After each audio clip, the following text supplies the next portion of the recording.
Welcome to Sacred Realms.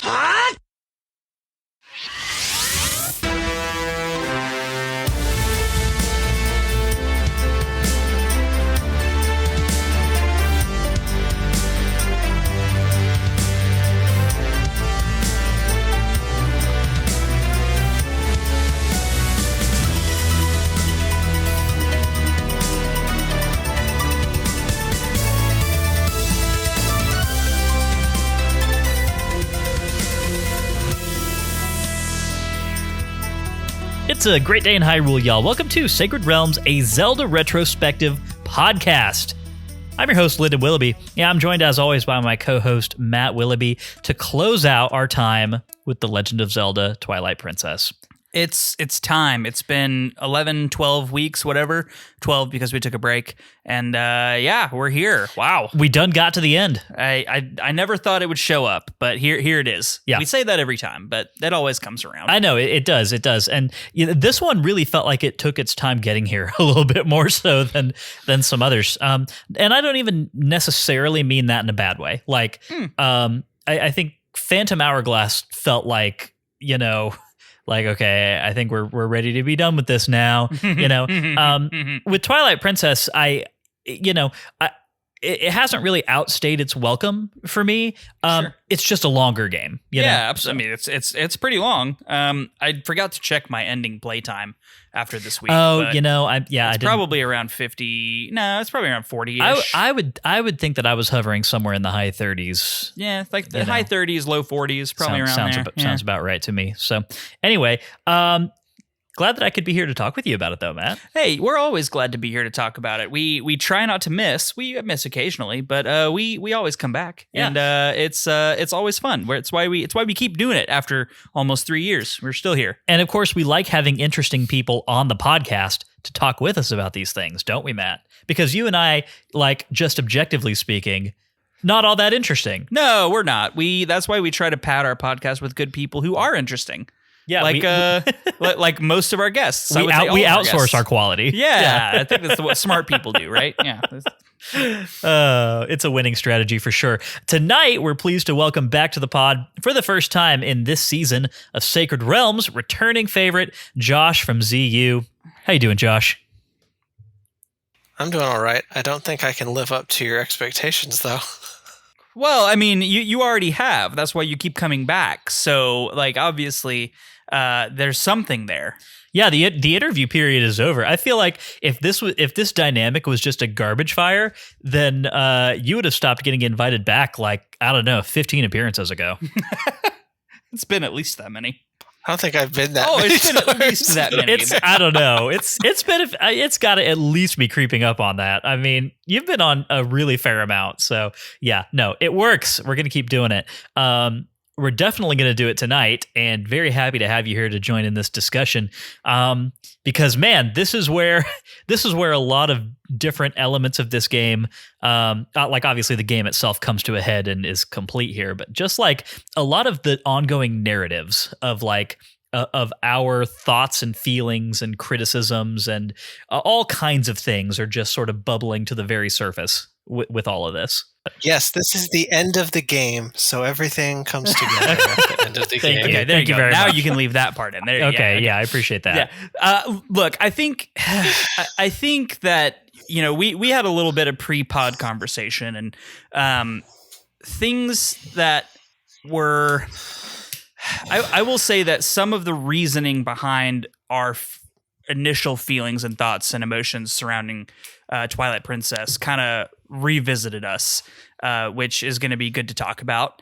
Probably disappointing for some people to hear, but that's why we're here. We're here to be objective and give you our thoughts and opinions, not tout somebody else's thoughts. I promise we're not trying to make Stephanie cry. I mean, we're not, but she might. It's possible. I'm sorry, Stephanie. We're very, very sorry. No, it's going to be really fun to talk to you about this, Josh, because in kind of a stark contrast to Cody's experience with Twilight Princess, we recorded with him last week, and it's your notable blood brother, Cody. Yes, your blood relative separated at birth. Everyone knows. So it's been quite a while since Cody played this game, but you kind of like have trucked through the entirety of it in a very short span of time very recently. Yes, no, I've played through it all. No, I've played this game many times, even if I had, like, I always like to play the game I'm coming to talk about, but I've played this game enough times that I could have done it without or just pretended. But yeah, I've definitely, no, I played through it again. What was like the timeline for this playthrough? I mean, was that split up over days, weeks? 2 weeks, maybe. Okay. I finished it just for Thanksgiving. Cool. But yeah, it was all in the month of November. Gotcha. So, I mean, very much right on the main quest. Yeah. Not focused on the extra stuff. stuff. Oh no, you didn't spend a whole lot of time doing the metal ball rolling mini game or funding Malamar's expansion into Hyrule Castletown. I'm not sure that I knew about, it's called Roll Goal, I think. I'm not sure I knew about that until 5 to 7 years after this game came out. Hey, I didn't know about it till last week. Yeah, so, neither did I. I mean, and this is my fourth time playing this game, and I had no idea. So, discovered it this time. I don't hate it. It's fine. Yeah. Yes, it's a good time. Seems good. You're not playing it with a Wii remote. No, I'm not. Yeah, seriously. Woof. Woof. That sounds like a special kind of hell. So actually, let's go ahead and just segue into that whole thing we do where we catch up with you on your history and general thoughts about this game, since it's your first appearance on the season. So yeah, if you just want to let us know, like, when did you first play Twilight Princess? Where has it kind of lived in your ranking? Which I know, you're one of those people where you do keep that fairly firm ranking. I know that it's always kind of moving around, but like you do have a list written up somewhere. So that's always fun. Yeah, I should probably have pulled up the list to see the exact number, because I know roughly which number it is. But so I have followed Twilight Princess since the very beginning. E3 2004 is when they revealed it. That was the first E3 press conference I watched. Might have been the first one they streamed or put online for the public to watch in general. What a first E3 press conference to watch. Just like, I mean, sorry to cut you off, but just like as a cultural moment in the history of E3, I feel like Nintendo's presentation 2004 is one of the ones that people always talk about as like, yeah, that was one of the big ones. No, it's incredible. Honestly, I watch it. I rewatch it. Not necessarily every year, but I rewatch it pretty regularly.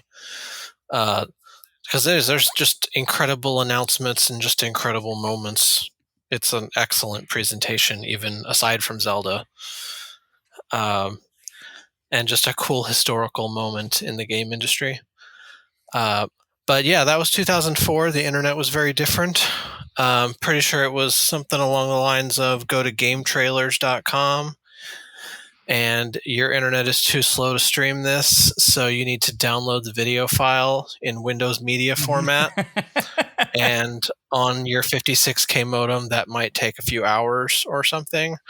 And then you can watch it as many times as you want with the file you downloaded, as long as you've got storage space on your computer that only has 20 gigs of hard drive space. In beautiful fuzzy standard definition, right? Yeah, I was gonna say it's probably like 240p or something.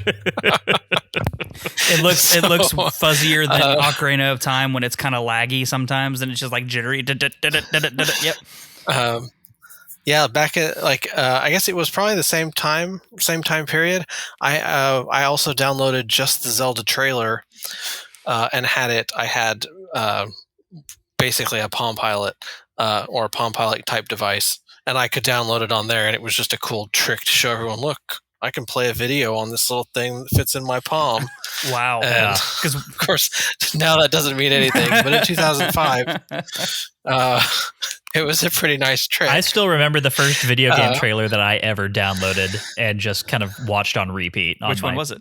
It was the original gameplay reveal trailer, which didn't end up featuring any actual gameplay from Halo 2. Oh yeah, I remember that one. Yeah, it's the one. It's the one where they land in New Mombasa, and Chief jacks a ghost from an elite, and it's like there's a warthog run in it, and all this crazy stuff that never actually made it into the game. Like it was I do remember that. Yes, it was not in any way representative of the final Halo 2 product, but it was really cool watching it. Yeah, no, I used to download lots of trailers, partially because internet was not very reliable. I did not grow up in a tech savvy home, so we didn't having internet wasn't even a priority most of the time. Just about almost without fail, every summer we had no internet. So, terrible time to not have internet. Yeah, I used to, I did all my Zelda website stuff, but a lot of times I would have to just build stuff offline, and then when we got internet a few months later, I could actually update the website for real. So, or I would have to take it to someone else's house on floppy disks or something. Floppy disks. Golly. We sound ancient right now. Seriously. Yeah, I know.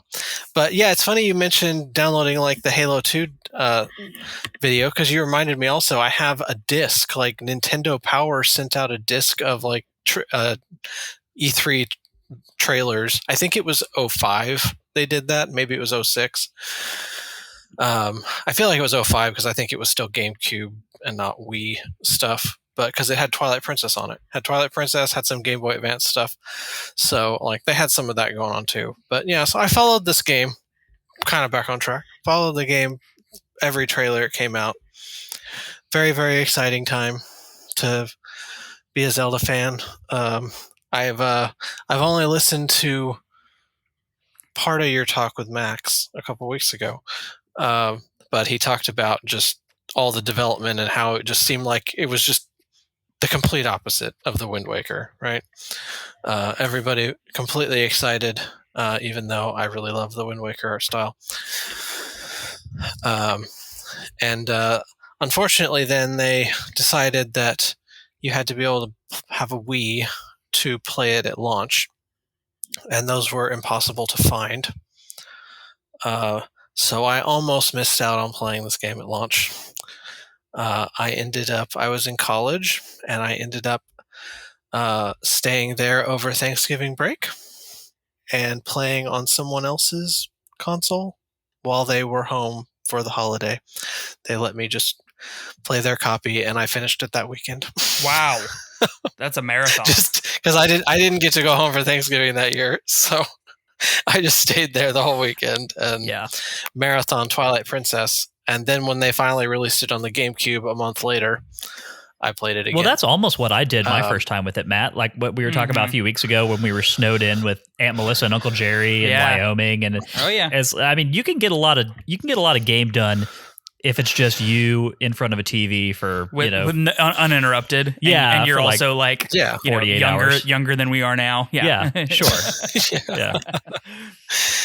So since then, I have played this game many times.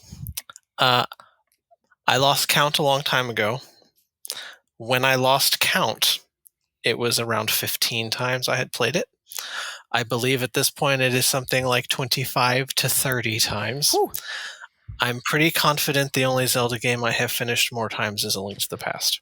Really? Which is a much shorter game. Yes. So I play this game. That's more than once a year since it came out on average, right? It is also my least favorite 3D Zelda game. So then why do you play it so much? Some of it has just been for projects, like the Zelda Universe dub projects on YouTube. Mm-hmm. I played the game. I did the recordings for those. I played the game 3 times to get all the recordings the way we needed them, timed the way we needed them, and so on.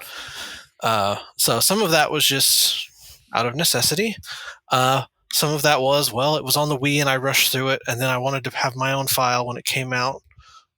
And then they ported it, and then I bought a Wii for myself and bought the game again.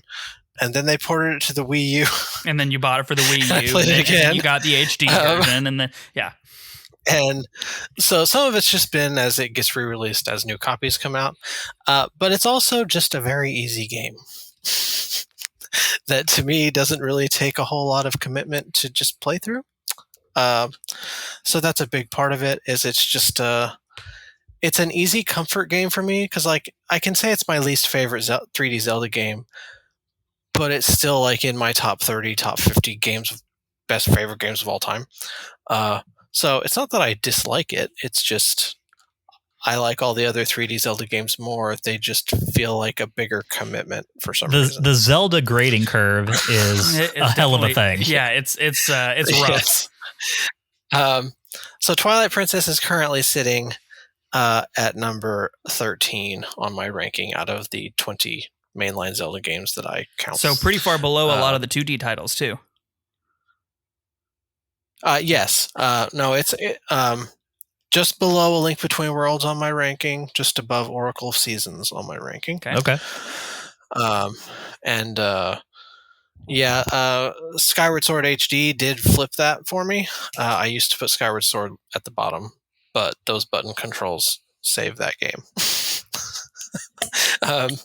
So Twilight Princess for me is a game that I think is far too easy, which makes me replay it all the time because it's just easy to not have to pay attention even. Mm-hmm. A lot of it I just feel like I can run through.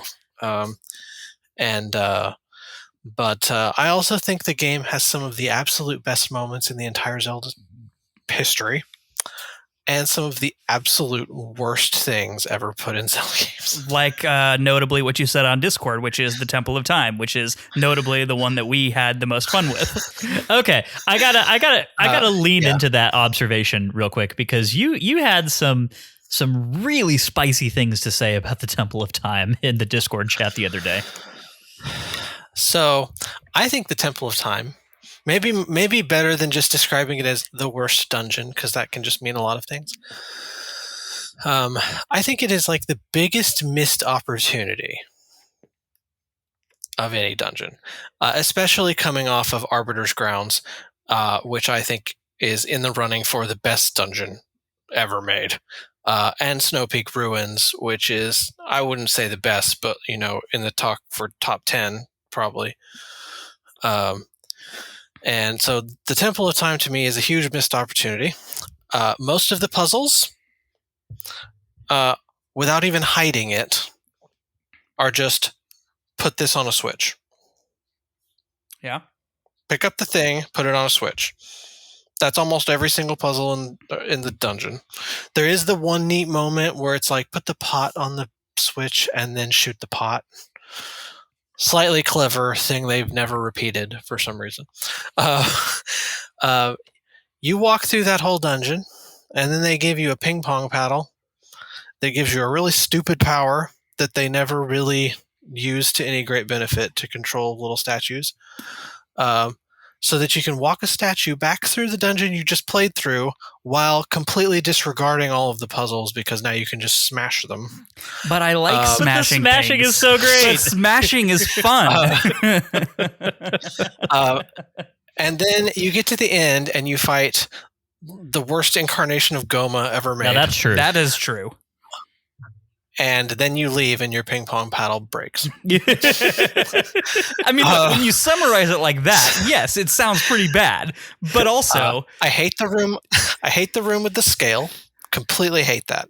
It's not even difficult. It's just annoying. It was so funny to me though because and we didn't even talk about this on that episode. How many mini statues makes up one Link? Well, that's a fun math but problem. it was so funny to me because this is like it's a Breath of the Wild shrine puzzle, right? Yeah, like, it is. Yeah.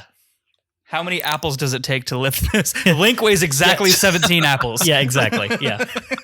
No more, no less. Yeah, and then there's also the room with the rotating tower thing, and I think that thing's annoying also. So I just dislike pretty much everything they did with it. It's the Temple of Time, which is one of my favorite places in the Zelda mythos, we'll call it. Before I worked at Zelda Universe, I ran a Zelda site just called the Temple of Time. So I was very excited when I found out this was a dungeon. There is nothing about time in this entire dungeon outside of how you walk into it. Yeah, that's fair. Also true. So I'm not really sure why it's the Temple of Time. I was gonna say, had it been called the Light Temple, would you have liked it anymore? But it doesn't involve. And I was about light. to say that Yeah, too. It's like that doesn't involve light, and we've talked about that before. Like those mirror and light puzzles, like our temple in the Wind Waker. That's one of my favorite things. That's one of my favorite types of puzzle. I was so excited when Tears of the Kingdom went into that world, right? So it's sort of it just misses the mark for everything a dungeon called the Temple of Time I thought should have been. It's basically a combat gauntlet with a bunch of locks on doors that you open by putting a pot on a switch. Sometimes you have to throw your ping pong paddle at the pot to knock the pot off of a pedestal first, and then you put it on a switch. So yeah, to me, just a total miss. I think the dungeons in Twilight Princess shine the most when they are like the two previous dungeons and they make you use your wolf link and human link together to accomplish things. And I mean, to accomplish things is not just let's arbitrarily put a tight rope here so that you have to be wolf link for 3 seconds. Yeah, that was super obnoxious. Which again, wolf link should not be able to even use a tight rope, but whatever. We'll just go with it. So I really like how Arbiter's Grounds makes you use both a lot. It also helps that it's a throwback to the Forest Temple in the first half, Ocarina of Time Forest Temple. And then Snow Peak Ruins doesn't use Wolf Link as much, but has like the digging to get around places and to find chests that are hidden and so on. So they at least tried something. That dungeon has a whole bunch of other cool things going for it, though. Like I said, I actually have not heard what y'all had to say about any of this. I have not been able to listen this season. Yeah, I've been too busy. Totally fair. So I was like, I need to know something that said, so I'll at least try to hear the Max one that came out, and then it was like the longest episode of the podcast you've ever right, had. 3 sure hours. was. Max, Yeah. Max episode, yeah, sure. Yeah. Give it a listen, and we'll get back with you on it. I think you make some very compelling points. The other part of this conversation is that we were on this episode with Mike the Detective, and honestly, I think we enjoyed that episode so much that it elevated the temple just through discussion. Yeah, Mike had a lot of like raw, infectious enthusiasm for the whole thing. It was very infectious. And, There's no doubt about that. Yeah. And Like I don't think my opinion is especially controversial, but that dungeon is controversial. Y'all are not the first people I've heard say it's their favorite. I have been in Twitch chat, like, well, you just use the word arguments 1,000 times. Whenever I say that I think this dungeon is terrible, somebody says that I'm wrong and it's the best one. Hey, that's the great thing about opinions. Everyone has one. Everyone has one. Obviously. And mine is right. Just like everyone else's. I mean, we're going to come back to this line of discussion in next week's episode because, obviously, like we rendered an early judgment in favor of Temple of Time in the Mike episode. But, we still have an official segment in which we've got to do it in a slightly more official capacity. And the conversation is definitely not, it's not sealed and done on all of that yet. So we'll get back to it for sure. And we'll see what happens. But so here's a question I have for you, Josh, before we kind of move on to talking about the actual stuff that we played this week. I'm pretty sure the answer is probably no, just because you have played this game so freaking many times. But playing it this time in a pretty short span of time, knowing that you were going to come on this podcast and talk about it critically, did you find anything new, any new observations, any changes to your thoughts and feelings about the game this time out, or did it pretty much maintain for you? It pretty much maintains. Like we talked about the dungeons quite a bit just now, but like aside from the couple dungeons, or mostly one dungeon that I really don't like, I really don't like the stuff between the dungeons in this game. Almost ever. I think most of it is bad. Bug hunting, escort Ilya in a wagon, wander around the empty Hyrule fields, finding letters to put in a book. It's just pretty much everything outside of a dungeon I don't really want to do.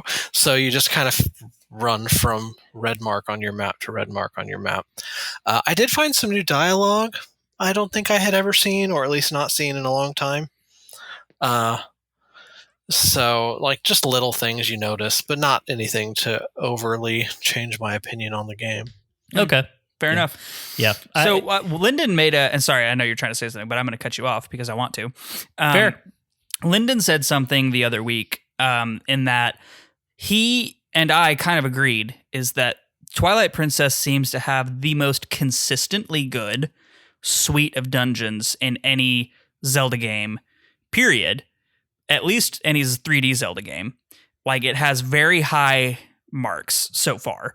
We said this before we got to Twilight Palace or Hyrule Castle. So I think we said this in the temple in the conversation with Max, maybe, or maybe it was a conversation with Mike. I can't remember. It was one of those two. And I agreed in that episode. We'll obviously talk more about that next week. But do you feel that is accurate or inaccurate or somewhat accurate, or where do you kind of put it as far as just the dungeons? I'm going to say somewhat accurate. Like, I can't outright disagree with it. I agree it has a very consistent set of dungeons overall. Whether or not I think they're more consistently good than Ocarina of Times or Skyward Swords, I don't know. Because I think all three of those games have a very good set of dungeons in them. And, you know, they all have a dud somewhere. Sure. But yeah, I feel like, in general, 3D Zelda dungeons have been fairly consistent. Yeah, with a few notable that's kind exceptions. of what makes it hard to say. But yeah, no, I think Twilight Princess has a nice set of dungeons, and that's part of what makes it not a problem to replay it 30 times. You know, it's like, I'll deal with hunting bugs and doing that stupid wagon quest so that I can play Arbiter's Grounds. Yeah. Fair enough. Fair. We also have not said, while talking about Twilight Princess, I think, well, I haven't said it. Y'all kind of alluded to it. I think this art style is terrible. Like, as far as, like, I think it's the worst Zelda art style. Yeah. And I have a little bit more appreciation for the character design after hearing what Max said about where it came from. But they're still hideous monsters. Like, all of them. Every single human in this game. Yep. Maybe except Mallow. Oh, baby. He's also a hideous monster. He's just funny enough that it works. Yes, like, Mallow is like top tier character design overall, but most of the characters are just terrifying to look at. For sure. Okay, yeah. Last thing I want to ask, and then I think we should probably move into the rundown, is we talked a lot last week with Cody about some key character moments, you know, specifically Ganon/Ganondorf, Zant, really the villains of the story, right? Where they started and where they ended up. So I think it's no secret, and I'm sure you'll agree, that Zant kind of gets really done dirty, and Ganon is kind of a weird rabbit out of a hat type villain. But what are your thoughts more eloquently than that, if you have any?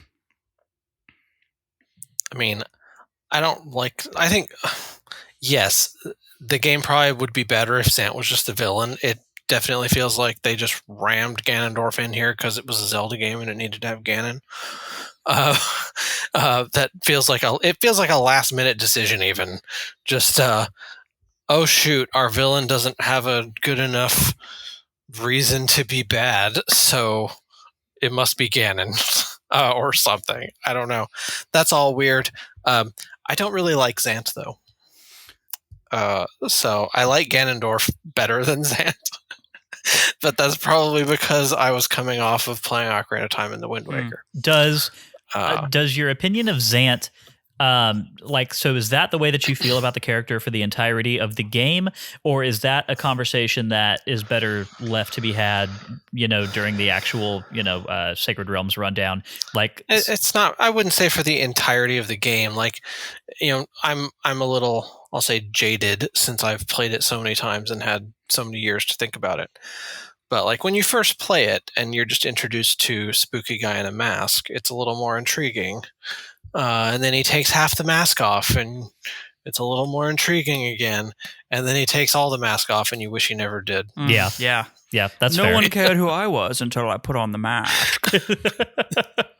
You merely adopted the Twilight. Whereas I lived in it. I was born in it. Yeah. Cool. Good connection, Matt. Well done. Yeah. Any opportunity to do Bane voice on this show is Bane voice is a fun one. an opportunity worth taking. Okay. All right. Thanks for catching us up with all of that, Josh. Look, this conversation is going to continue very shortly. We have a lot of things that are very adjacent to that line of discussion to talk about. Before we get into that, of course, we've got to do housekeeping, get a few things out of the way. Hey, Matt, you know what we should do? Whiskey Bit. Whiskey Bit. And for all of those who don't care for Whiskey Bit, fast forward 30 seconds until we're done with it. Cool. All right. So for this week's selection, I actually pulled something off the shelf that I've had for quite a while. This is, I believe, a 2018 bottle of the Woodford Masters Collection, which is kind of their premier line. We had the batch proof from this. They have the batch proof every year. The Masters Collection is different every year. Yeah, which is why Cool. It's a different. The batch proof is it's a different batch every year, obviously. But the Masters Collection is much more experimental in terms of flavors and stuff that they're trying to do. This is the Brandy Cask Finish. It's 90 proof. Most of their Masters Collection offerings are 90 proof. This one was Kentucky Straight Bourbon Whiskey finished in brandy barrels. So should have a very distinctive flavor by virtue of that. very fruity. Yeah, that's what you would think anyway. But let's cheers on it and find out if that's true. Indeed. Cheers.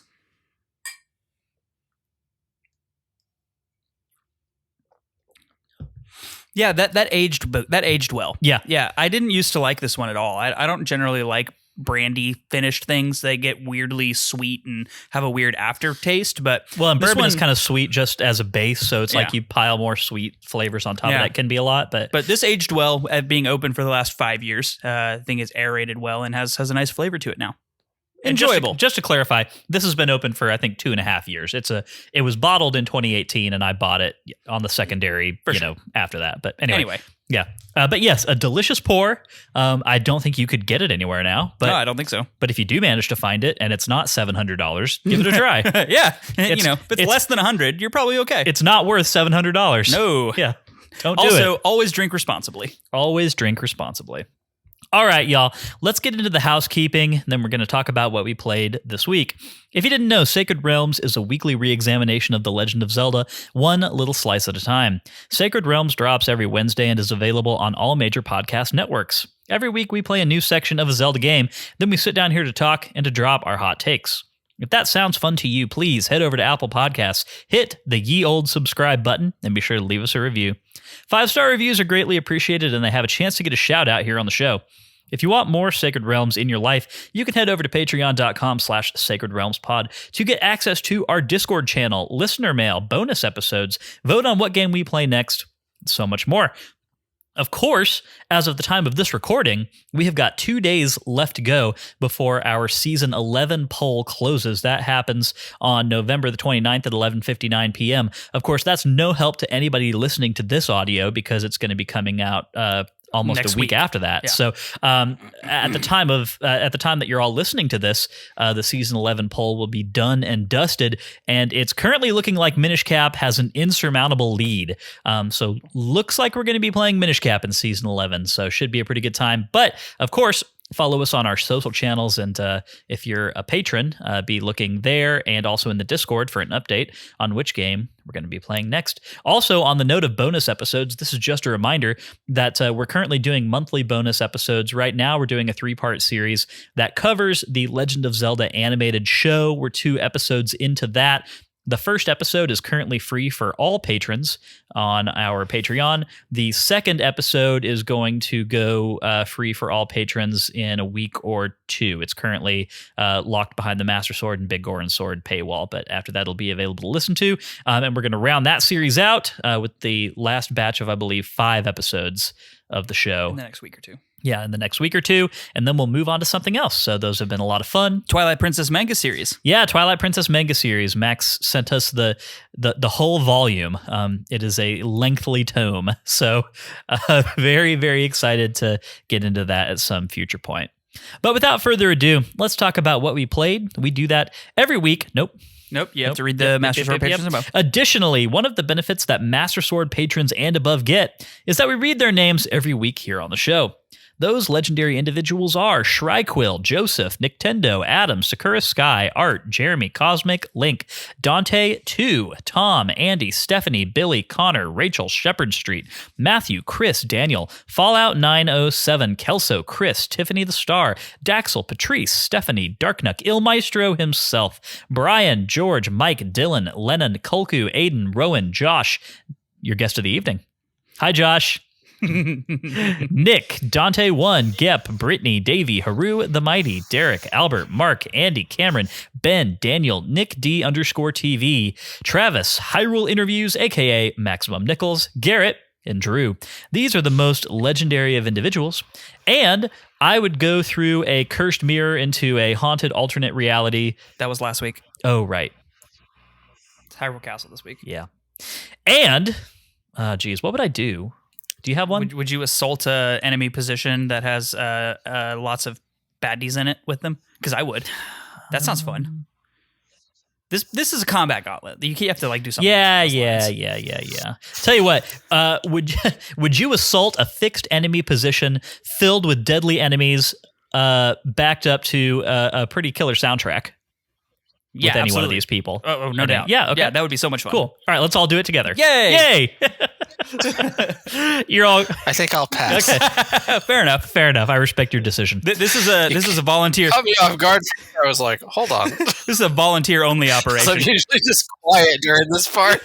Yeah, this is the point in Star Trek or Battlestar Galactica where Matt and I stand in front of everyone and we're like, this mission is volunteers only. Yeah, no one will think less of you. Yeah, so there you go, Josh. No one thinks less of you. All right, y'all, let's go ahead and talk about what we played this week. We do that, of course, every week in the Sacred Realms Rundown, which is a 6-part analysis of what we played this week and the feelings that it made us feel. Today, we're covering Twilight Princess Chapter 11, the finale of the game. Part 1 is, as always, the plot recap. This week, read by Matt. Take it away, Matt. As we land back on the floating platform of rock outside the Twilight Palace, we set our sights on returning back to Hyrule through the portal that the mirror created. We take one last look around at the few Twili that are scattered around the area, secure in the knowledge that Xant's magic will no longer torment them, and we step back into the mirror's portal. The dry desert air stings our lungs, but we don't linger in the mirror chamber for long, for we have a kingdom to save and an evil would-be despot to overthrow. We warp to Hyrule Castle Town at once, and before we make our way to the castle ramparts, we stock up on potions and supplies back at Malamart, just in case we need a little boost on our way through what will undoubtedly be a gauntlet of challenges. We approach the giant prism that encapsulates Hyrule Castle and stare up at the towering structure of Twilight magic with tenuous hope. Midna appears beside us and summons the pieces of the fused shadow that we liberated from Xant. As we watch, the 3 pieces fit together with her ever-present helmet to form a large armor piece that completely encompasses her head and most of her torso. As we watch with trepidation, her small body begins to fling around the open air as if the helmet had a will of its own. Midna seems unable to control the wild magic that the artifact is emanating, and eventually she is thrown over the side of the rampart, and we lose sight of her. Before we can panic about losing her, we instead are given cause to fear as a gigantic being resembling a Twilight magical spider rises from the abyss below the bridge to the castle. The head of this creature is a freakishly enlarged version of the fused shadow helmet, and each of the monster's 6 limbs ends in a hand that resembles Midna's magical hair. As the ground shakes under the weight of this magical construct, it looks up towards the prism that surrounds Hyrule Castle, and it leaps high into the air. It lands near the top of the magical cage, and from its perch, rears on 4 of its legs, turning one of its remaining arms into a massive lance. It brings down the magical lance with titanic force against the cage, and after a brief but intense struggle, it pierces the Twilight prism, shattering the crystal and freeing Hyrule Castle from the grip of whatever evil magic held it in stasis. As the prism shatters, Midna's small form falls from the sky as rain begins to fall. We are able to catch her before she hits the ground and wait patiently for her to regain consciousness. It seems that using the magic of the fused shadow has exhausted her, but it was well worth the effort as we now have free entry into the castle. She finally awakens and we enter the courtyard of the grandiose castle together. The courtyard is immense and filled with marble statues, large hedges, and is infested with hordes of enemies. Kargaroks fill the skies and bokoblins roam the grounds that lead to the east and west sides of the castle. The front door into the main of the castle is locked tight, so we go investigate one of the side doors to see if we can locate a key. One side of the courtyard is a large open area that is filled with Bulblin archer towers, and explosive barrels. We make quick and easy work of the enemies with our bow, and some helpful war pigs that are penned up nearby destroy the barricades blocking the way deeper into the area. We solve a quick puzzle involving some wind turbines and our Gale boomerang to find a map of the area, which reveals a secluded section behind the castle that looks inaccessible. We use our wolf form to look around the area and find a hole that allows us to dig our way into the graveyard of the castle grounds. Befitting a graveyard, we have to deal with some undead pests in the form of Stalfos, which guard the area. There are some cryptic directions on the walls and gravestones which lead us to complete some basic tasks like lighting lanterns and blowing up boulders in order to open a gate that traps some owl statues. Once we open the gate, we use the Dominion Rod to move the owl statues to some suspect-looking pedestals in the ground. When both statues are housed on their pedestals, they form a pathway which leads to a chest that contains a small key to unlock the door to the main entrance of Hyrule Castle. Even though we have the key, we decide to rid the castle grounds of all of the enemies that infest it. So once we arrive back in the main courtyard, we make our way across to the opposite wing to see what we can find there. This area is a large open grassy lawn which serves no discernible purpose, but as soon as we step foot into the center of the area, we are swarmed by a horde of bokoblins.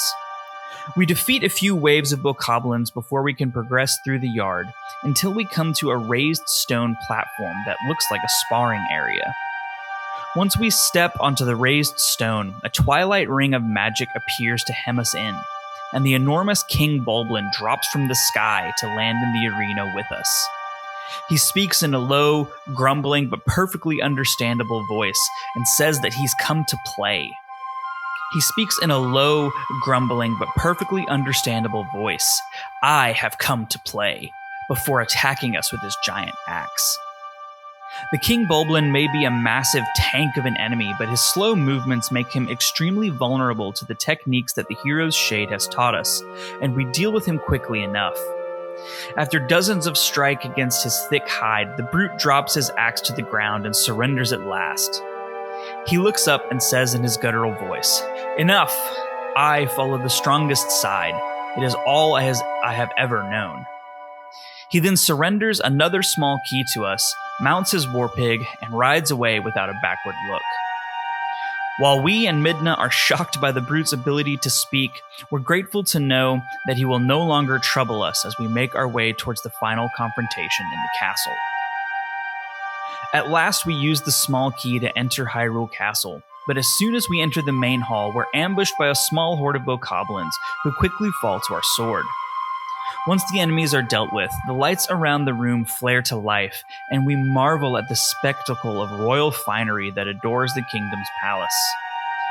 Grand chandeliers of gold and crystal festoon the vaulted ceiling, and the marble floors gleam as though freshly polished, and all around the room are gilt braziers and finely carved balconies of expertly quarried stone. We use the claw shots to ascend to the second level, since the ground floor inexplicably lacks doors of any kind, so we can proceed upward towards the throne room. In the next room, we find a lone Darknut who attempts to block our way forward, but like his compatriot in the Temple of Time, this heavily armored foe falls to the Master Sword. We quickly solve a puzzle involving the braziers in the room, using our Gale Boomerang, and progress along the hallways of the castle, looking for a way forward. The next room is guarded by two Lizalfos who don't pose much of a threat at all, but oddly the door at the end of the room remains locked even after the guards are defeated. We look around the room trying to ascertain a way forward, and we notice that the paintings on the wall are a bit odd and decide to knock one down to see what's behind it. A blue switch gem is hidden in a recessed alcove behind each painting, and after some trial and error we hit the right one to open the door and progress forward. The next room is the stuff of nightmares, as we find a pair of Darknuts ready to do battle against us simultaneously. As we jump into combat against the fearsome pair, we have to use all our skill and agility just to stay in the fight, much less land blows of our own. As we chip away at the pair of armored warriors, we continue to delve deep into the skills that our spectral master imparted, dodge rolling, shield bashing, and helm splitting our way to victory. After a grueling fight, both Darknuts lay defeated, and the door to the castle ramparts opens up before us. The gate at the far end of this spur of the rampart is closed tight, and behind it we can see the chest that contains the key to the throne room. As we walk towards it, the gate opens ominously, and from the room pours a handful of Lizalfos, and we see 3 Bulblin archers take up places on the tower above. As we stand ready to fight these enemies, which we have felled in droves up to this point, we see the archers release their arrows. Before one can strike impotently on our shield, it is knocked out of the sky. Surprised more than anything, we look up as the archers are swiftly shot out of their perches, and a huge explosion rocks the rampart and blows the handful of Lizalfos into smithereens. We watch as the hawk, who intercepted the arrow meant for our shield, flies down to rejoin the band of companions who have come to our aid. Russell, Shad, Ashe, and Aru are grouped on the courtyard grounds, ready for battle. With a quick acknowledgement, the group takes their armaments, including Aru's amazing bazooka, and proceeds further into the castle grounds on their own mission. We savor the respite the group has given us and grab the big key before we head further up the castle spire. The next room holds a nasty surprise as some ghoul rats weigh us down upon entering.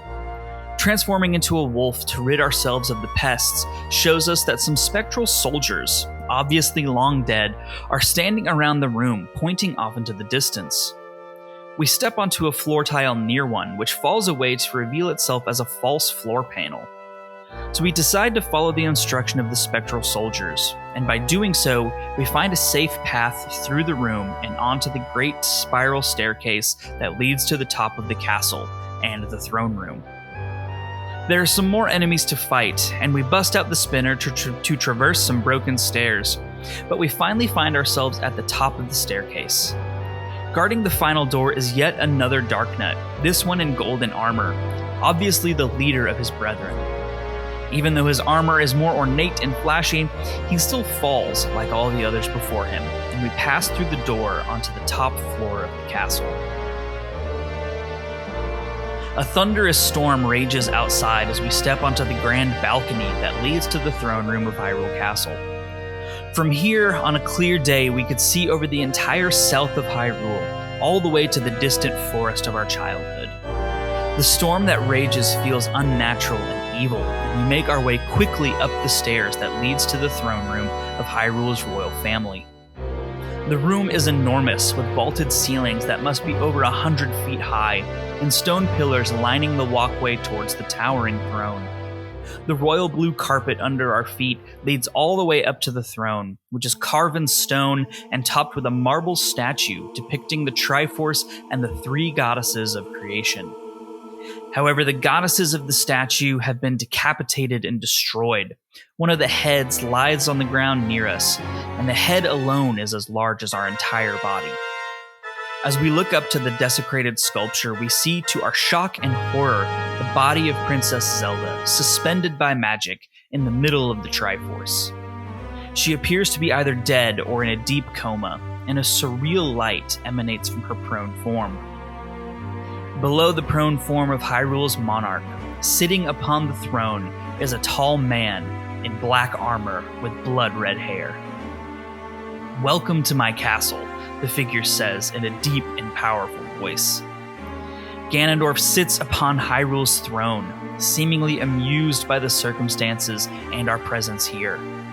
Midna's challenging voice rings out, small in comparison to the powerful tones of the man on the throne. "So you're Ganondorf. I've been dying to meet you." As she flashes her menacing grin, Ganondorf rises to his feet, displaying his full and impressive height. Immediately, we notice the glowing white rend in his armor, right on his breastbone, where the sword of the sages pierced him so long ago. In his hand, he carries that very sword, wrapped in a cloth sheath. His black armor, blood-red cape, and hair clash violently with the sword of pure white light in his evil grasp. He sneers down at Midna, saying, "Your people have long amused me, Midna. To defy the gods with such petty magic, only to be cast aside. How very pathetic. Pathetic as they were, though, they served me well. Their anguish was my nourishment. Their hatred bled across the void and awakened me. I drew deep of it and grew strong again. Your people had some skill to be sure, but they lacked true power. The kind of absolute power that those chosen by the gods wield. He who wields such power would make a suitable king for this world, don't you think?" As he says this, he brandishes his hand, revealing the same sigil of the Triforce that adorns our own hand and that of Princess Zelda. Even though we knew Ganondorf wielded this power from the sage's tale, it still makes us cringe with disgust. Even in the face of this power, Midna screams her denial and refusal to submit, even if it costs everything. Ganondorf continues his mocking rant. "Shadow has been moved by light, it seems. How amusing. Very well, deny me then. Yes, try to deny me, you and your little friend." With the sneer still plastered to his smug face, Ganondorf turns to face the prone form of Zelda, and signs of teleportation magic begin to swirl around him. Midna darts up to the princess's body and tries to shield her with her own small form, but Ganondorf's Twilight magic passes right through Midna and into Zelda. Before our eyes, Zelda's skin turns as pale as porcelain, and dark lines like blood poisoning appear all over her body. Zelda's eyes are suddenly thrown open, revealing the golden eyes of a raptor or a cat, instead of the kind and sad blue eyes of Hyrule's monarch. Midna is thrown entirely out of the room, and Zelda's possessed body floats down to the floor. We try to run to Midna, but are blocked by another Twilight fence. And as we turn to find our foe, we see Zelda, whose skin is now greenish-gray, walking towards us with evil intent. The thing that was Zelda speaks, and Ganondorf's voice issues from the delicate mouth. "Both of you, faithless fools who would dare to take up arms against the King of Light and Shadow, shall feel my wrath." With these words, the puppet of Ganondorf that is Zelda's body rises into the air and draws her sword, ready to do battle with whatever dark magic the evil king can summon. Ganon's magic seems to be limited while possessing Zelda, and instead of the magic of darkness or twilight, we are instead faced with magic that manifests itself as dangerous light. Zelda flies around the room, summoning balls of electricity that she throws at us, or bringing deadly light out of the ground beneath our feet. We dodge around for a while, trying to gauge the tempo of our foe, until we decide to test the power of the Master Sword against the magic of the possessed princess. When next Ganon throws a ball of electricity at us, we strike it with the Master Sword, and are glad to see it rebound back at its creator. We play a round of Dead Man's Volley until Ganon mistimes a swing and is struck by his own magic. After the puppet continues its attacks, throwing in a new diving corkscrew stab after being struck once more by the ball of magic. We strike the puppet once more with its own magic and are rewarded by seeing the Twilight fence fall and Midna rise to her feet. The Zelda puppet is still stunned by the backfired magic, so Midna takes the opportunity to use the fused shadows once more, transforming into the enormous Twilight spider monster. She reaches out with two of her giant glowing hands and encloses Zelda's body within her palms. She uses all her might and magically squeezes Ganon's essence right out of the princess, freeing her from his evil control. While the princess has returned to her apparently comatose state near the throne, Ganon's essence begins to rematerialize in the middle of the throne room. The form that takes shape in front of us is nothing like a man, but grows and bulges into a hideous beast. As the form takes on its final shape and bursts out of the shadow, we see a humongous boar with tusks as long as our body and a wild mane of blood-red hair. Ganon has taken on the form of a great dark beast and let loose his feral rage against us.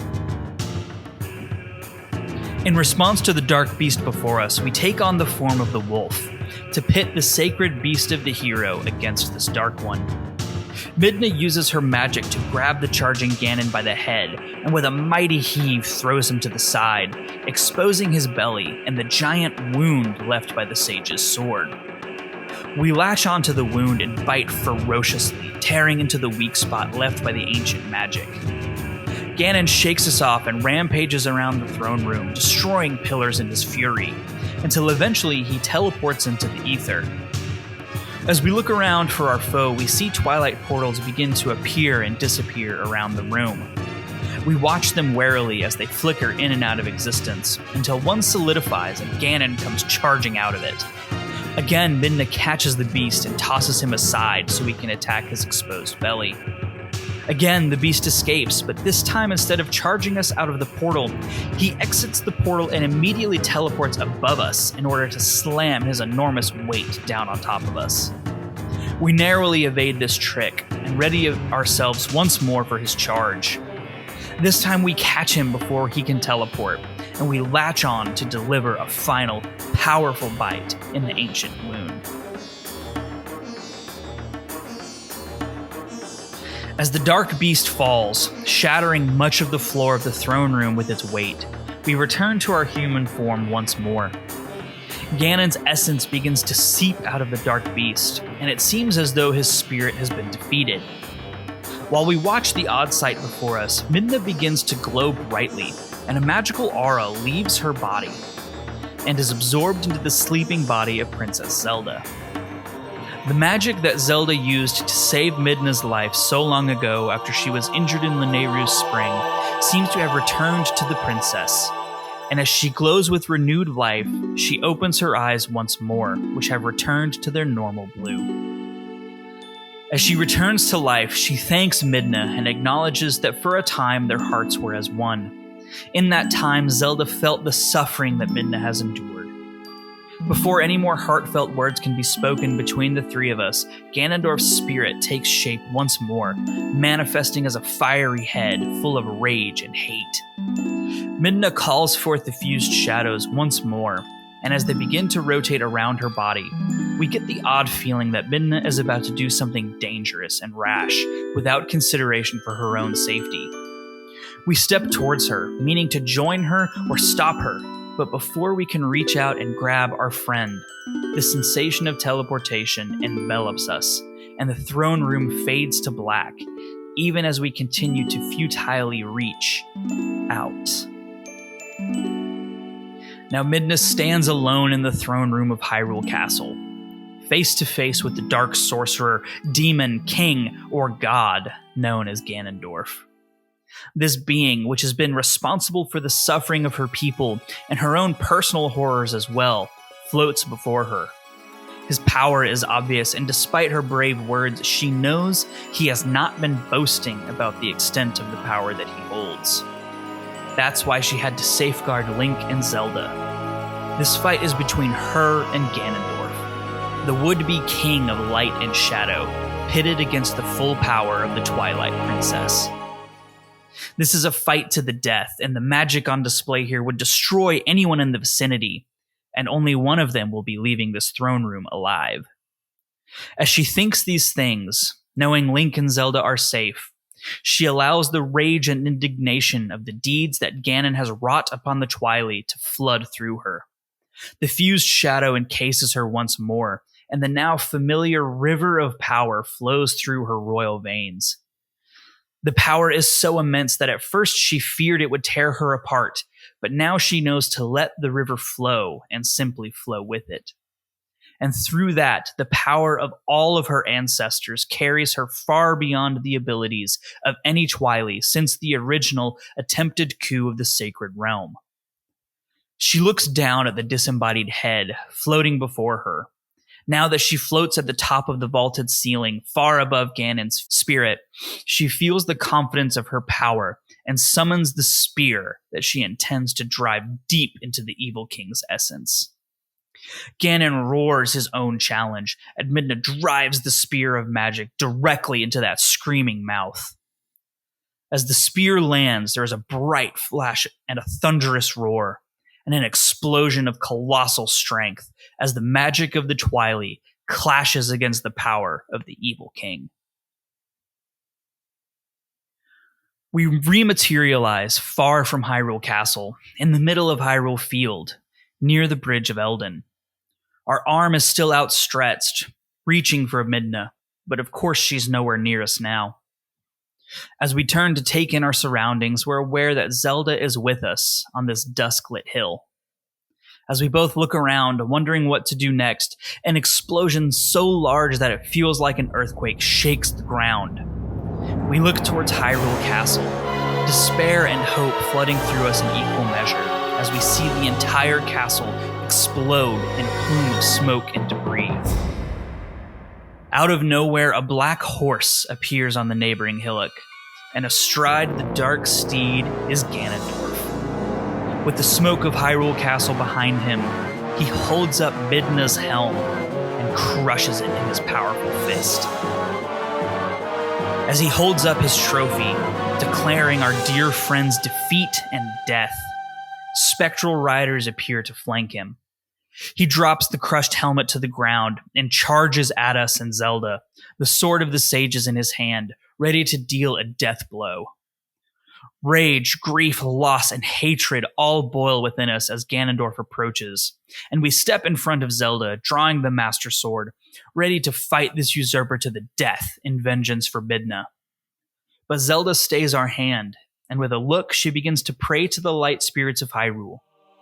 Spirits of the light, wielders of the great power that shines far and wide upon the lands of our world, in my hour of need, grant me the light to banish evil. In a bright flash, we're swept from the hill right before Ganondorf can ride us down. We find ourselves in a liminal space, not of this world nor the Twilight Realm. This place is a void except for the field of light around our feet and the 4 light spirits of Hyrule that appear around us.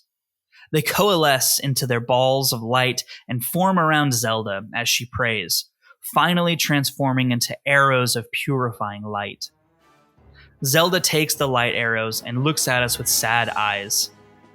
Link, chosen hero, lend us the last of your power. With this request, she bows.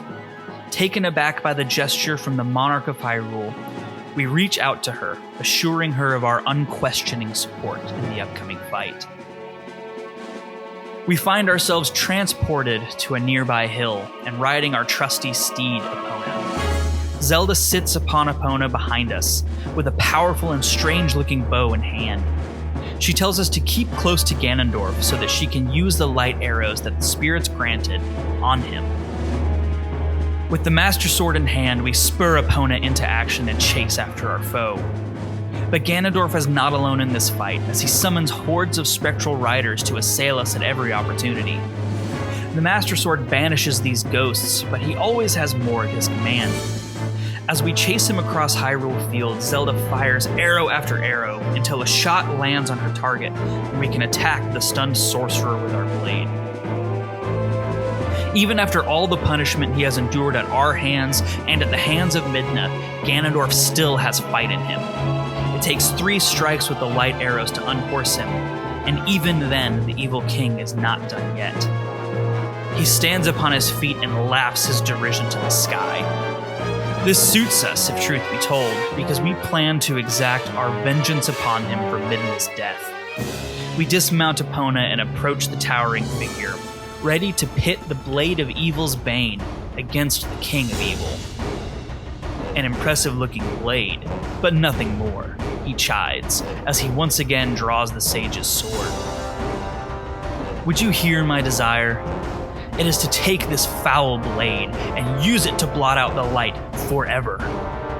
As he approaches us to duel at last, he manifests another barrier to surround us, excluding Zelda and her light arrows from this final fight to the death.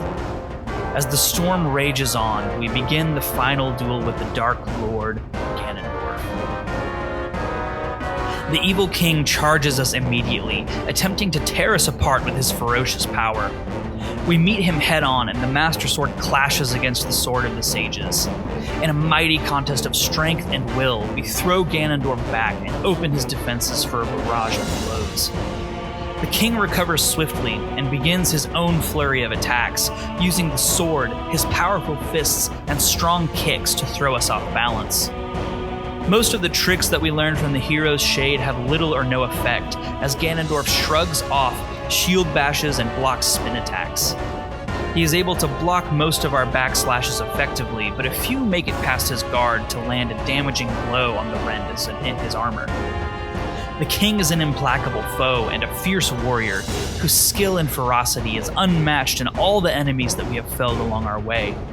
Again and again we clash with Ganondorf, sometimes landing blows of our own and sometimes receiving them.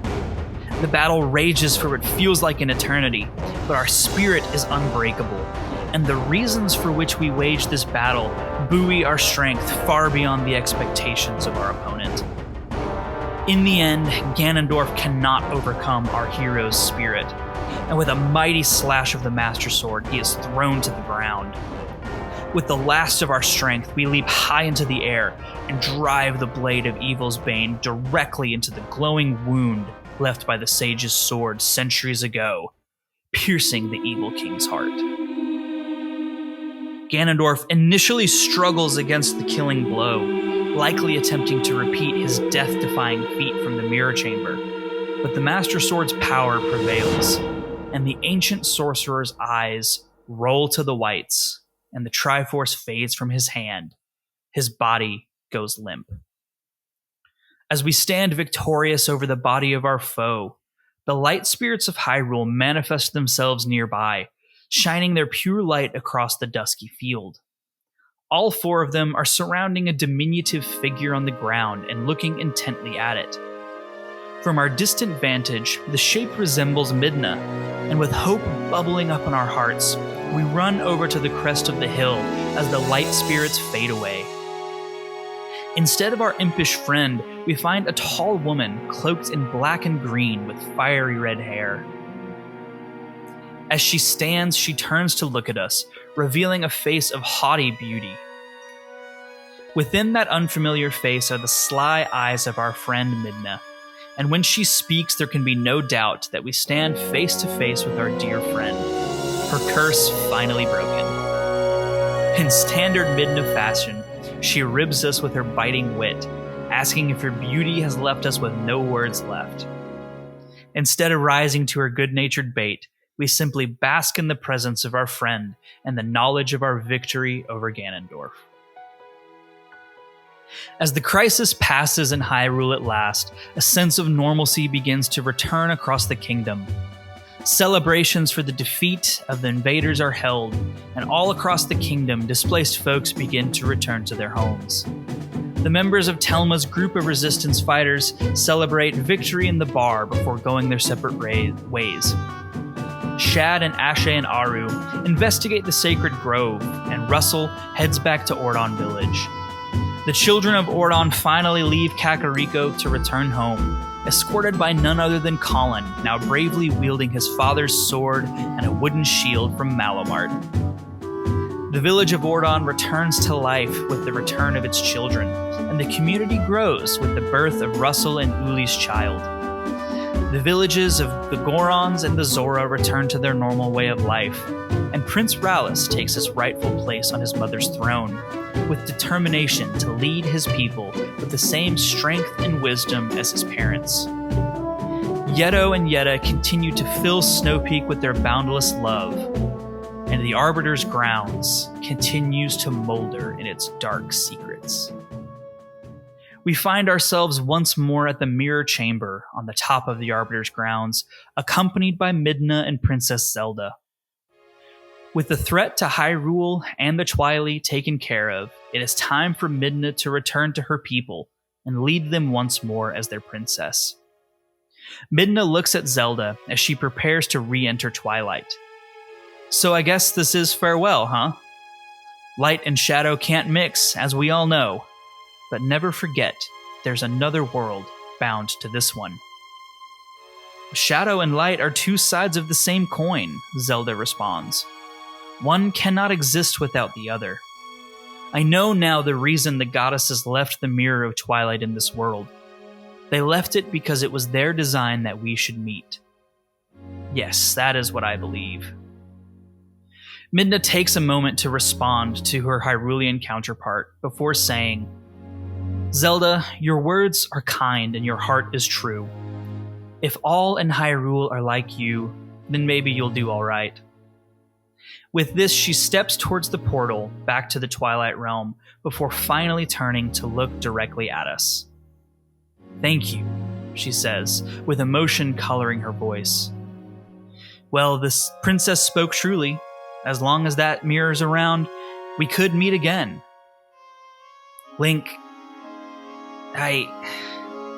Tears begin to form in her normally mischievous eyes, which are now clouded with longing and sadness. A single tear falls and floats in the dry desert air, as if by magic. With a gesture, Midna pushes the tiny glowing orb towards the mirror, with a final, see you later. As the tear touches the center of the mirror, the black glass becomes riddled with spidering veins of breakage. Shocked, we look from the mirror back to Midna, only to see her run to the entrance of the portal, out of our reach. Understanding and sadness wash over us, and Midna meets our eyes one last time with her signature mischievous smile.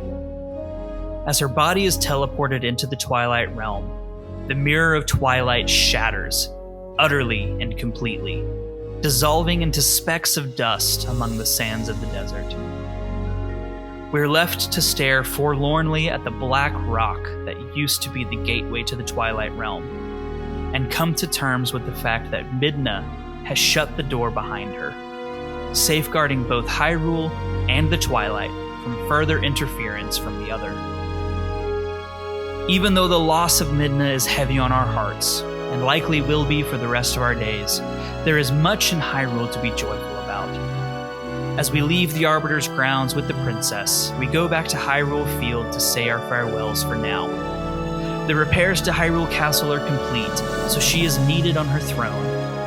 As for us, the Master Sword needs to be returned to its resting place in the Sacred Grove, and our Crozey treehouse in Ordon Village sits empty. Ilya, Colin, Tallow, Mallow, Beth, Russell, and all the others await our return. The quest to save our friends, to save Hyrule, and to free the Twilight is complete, and all that's left is to return home at long last. Well done, as always, Matt. Let's go ahead and get into part 2, which is our takes, where we talk about this section of the game and how it made us feel. Okay, so this is going to be kind of a weird one because we have no in-between section, right? No. Between what happened last week and what's going on here. So here's my suggestion. I think we just divvy this up into part 2 being the plot. and talking about the story of the ending of this game. Yeah. And then part 3 is going to be more specifically talking about the experience of being in Hyrule Castle and mechanically, enemy density, any puzzles to speak of. We'll get into that there. Yeah. Boss mechanics, all that. Agreed. Okay, sounds good. All right. So, Josh, I'm going to pass it over to you first. This is a game that goes on a bit of a roller coaster in terms of narrative happenings. And we find ourselves at the very end of everything here. I guess just to start off with, do you feel that this game ends well? I mean, it ends fine. Sure. There's some parts of it I like, some parts I could live without, and some parts that don't make any sense at all. Yep. So, where do you want to start? Well, I guess let's just start right at the very beginning. I mean, a trip back to Hyrule Castle, I think, is always, at the very least, an intriguing proposition in a Zelda game. There's something that's especially nice to me about the promise of going to this version of Hyrule Castle, given that we've been staring at this location for the entirety of the game. We've kind of crawled around on it in various different, in the Twilight as a wolf, whatever, and now we're actually getting to explore, the nooks and crannies of the space as a dungeon. I don't know. Does Hyrule Castle, does visiting that location, is that a meaningful thing for you whenever you get into a Zelda game? Sure, yeah. I guess this isn't the only Zelda game where you go there right at the end, but it does feel a little bit odd to go there right at the end to me still. I know that's like Breath of the Wild's big thing was go to the castle at the end, but, you don't go to Hyrule Castle at the end of A Link to the Past or at the end of Ocarina of Time. So it feels a little weird to me that the final dungeon is just Hyrule Castle and not, Ganon's Tower or something. But aside from that, it's cool to go there. It's neat that you get to go inside for the first time. I do like the general design of Hyrule Castle in this game. So, I mean, we'll talk more about the inside of it in part 3. But yeah, but no, I like getting to go visit it again. It's a good finish. Yeah. I don't know. How about you, Matt? Because to me, this feels like it should be kind of a big get hype, storm the castle moment, and it definitely starts off that way. We get this awesome cutscene where Midna puts on the fused shadow. Yeah. And we actually get a pretty good look at what the fused shadow is. Last week we were talking about how it was kind of confusing because we're like, well, hasn't she been wearing the fused whole time shadow for the entirety of the game? Right. And here we kind of see that it's much more of a, I don't know. It's like a much more of an encircling suit of armor looking thing. Yeah. So we talked about it last week where we were like, I hope this isn't all we see of the fused shadow. And ding ding ding, right out of the gate, we get exactly what we asked for, which is we made a big deal about how the fused shadow is super powerful. I would hate to see it not get used, and Midna uses the hell out of it, and absolutely is awesome. It is a cool plot device now. Yeah. It was originally just a MacGuffin, and now it's a really cool plot device, and she does some cool stuff with it. Big Twilight spider monster. I completely forgot that the fused shadow was like an insta-kaiju device. Yeah, that's a good one. And it looks really cool. It looks kind of funny because she's an imp, right? So it covers her whole body, whereas if it were on a normal sized human, it would probably look like Xant's mask if it fused with his little breastplate thing that he has going on. So I think that's really fun. I like how it seems like Midna's crown is the fourth part of the fused shadow. So it's really a 4-part thing. And it just kind of slots in where it's all broken. So like that a lot. Yeah, really fun. I was going to say, I like the world building a bit of the fused shadow being 4 pieces like that. That sort of thing where the goddesses apparently had it split apart and hid 3 pieces in Hyrule, but they made sure that 4th piece went in the Twilight Realm so that no one in Hyrule could actually get all 4 pieces. Assemble it. Yeah, no matter what you did, you just couldn't. So I think that's a nice touch, and I do like the fused shadow in general.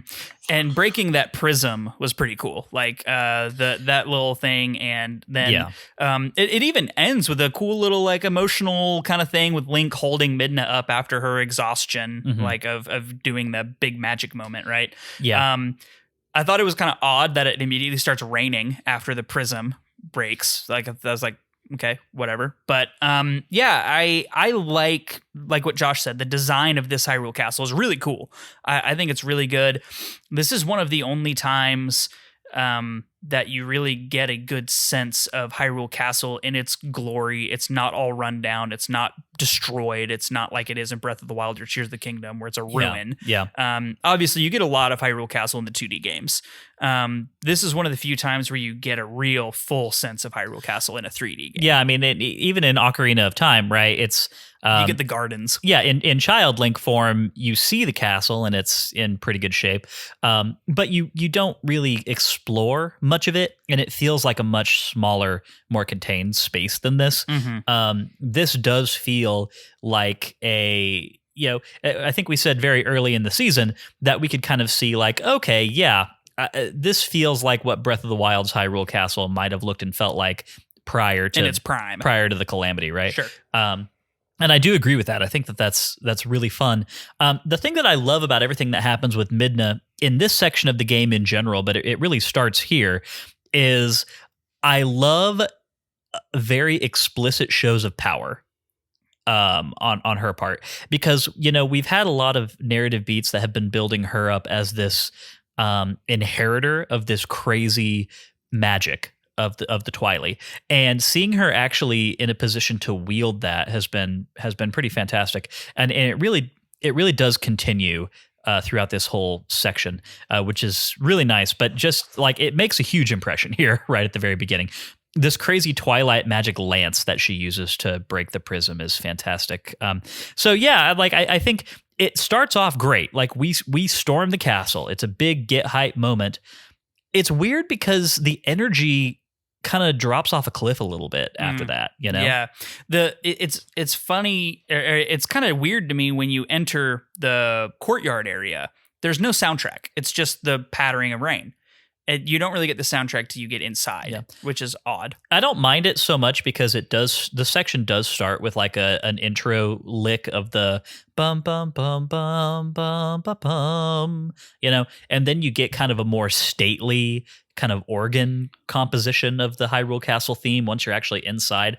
I don't mind having a little mood outside in the rain. I think it's totally fine that it's a little bit more silent, but I'm talking more from like I don't know, just we've said this is a storming the castle moment, right? Yep.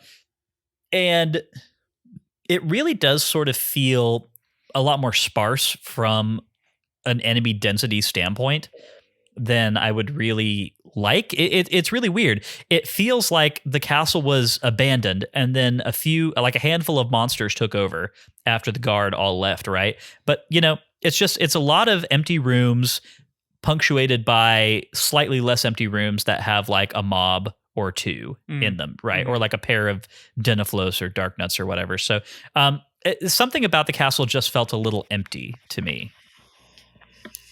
I think the idea is that Ganon knows you're coming and is just waiting for you. Like, I think that's the feel they're going for, is like, they know you're going to get there, or Ganondorf knows you're going to get to him. This is all just trivial. You're just coming into a nearly abandoned castle to get to Ganon. And it's like, again, that's sort of just a mood, but it's probably not what you really wanted from the end of the game. Yeah, it's kind of similar to how I feel about Hyrule Field in general. Is like, it's such a big space. There's so much of it, but there's so little to it.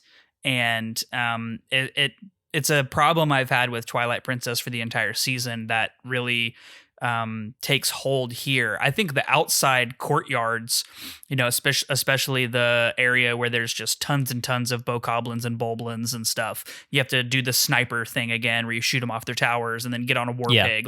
That's probably the most enemy dense area, and it's outside. Yeah. And there are some really cool thematic fights that happen here. I love catching back up with King Bulblin, who, by the way, I feel like at this point in the game, we can pretty safely say, yeah, it's been the same dude the whole time. It has. Yes, it has. Yeah, it's definitely the same guy. Yeah. And I don't know. This was so fun to me because we actually get some moments of characterization around that character. Like King, very brief, yeah. King Bulblin has looked pretty goofy for the whole game, but having this whole moment where he basically surrenders to us and gives us a key, right, and then talks to us is like, oh hey, you're stronger than me. I abide by the rules of power, right? Here's a key. Catch you around, you know? See you around. And Midna's just like, he spoke. He can talk. What? Okay. Yeah. I agree. It was kind of neat. Didn't like totally move the needle for me. One area that was really cool though, and this is kind of getting into the dungeon map, but is because it's not really plotty, but did you go into the graveyard? No, I didn't. I did. It was pretty cool. One thing I do think that adds to this thing we've talked about, the ambiance or the vibe of the place, is all the ghost soldiers that are around, like the ones that lead you down the path so you don't fall on the fake tiles. Yeah. There are also a ton of them in the graveyard that point you in certain directions. So I think it's cool that you're getting some of those. I like to think they're the soldiers that died in the line of duty trying to defend the castle from the shadow monsters, and they're just hanging out, helping you overcome, what brought them down. So I think that's kind of cool. Yeah. Yeah, there's some neat little secrets like in the graveyard and stuff if you take the time to look for them. It all sort of depends on how you're feeling at this point in the game of whether you still want to try and explore anything. I'm not going to go on a half-hour tangent about Hyrule Field, but it's that same feeling of like it feels like they could have just deleted all of Hyrule Field except the roads, because that's basically all the field is for, is just going along the road to each different place. Yeah. I don't know. So it just kind of depends on if you actually want to try and find things, because most of the game doesn't have that much to find. It doesn't feel like it, except for freaking stamps. So many stamps. God, golly, I hate them. Like, it's seriously, they're a menace. Like I actually spent a fair amount of time in the early part of this dungeon, kind of poking around a little bit. And after my third stamp chest, I was just like, I'm just done looking around for things, because like if it's a key or something that I need to advance further, then I'm sure that I'll get funneled towards it and it'll be fine. But to your point, Josh, at this point in the game, I'm not looking for anything, right? I'm good on rupees. I'm good on heart pieces. Nothing else could possibly be, hiding anywhere except for freaking stamps, except for just the fun factor of discovering some of these locations, which like to that point, I do wish that I had stumbled across the graveyard, and I didn't, just for the fun of having seen it.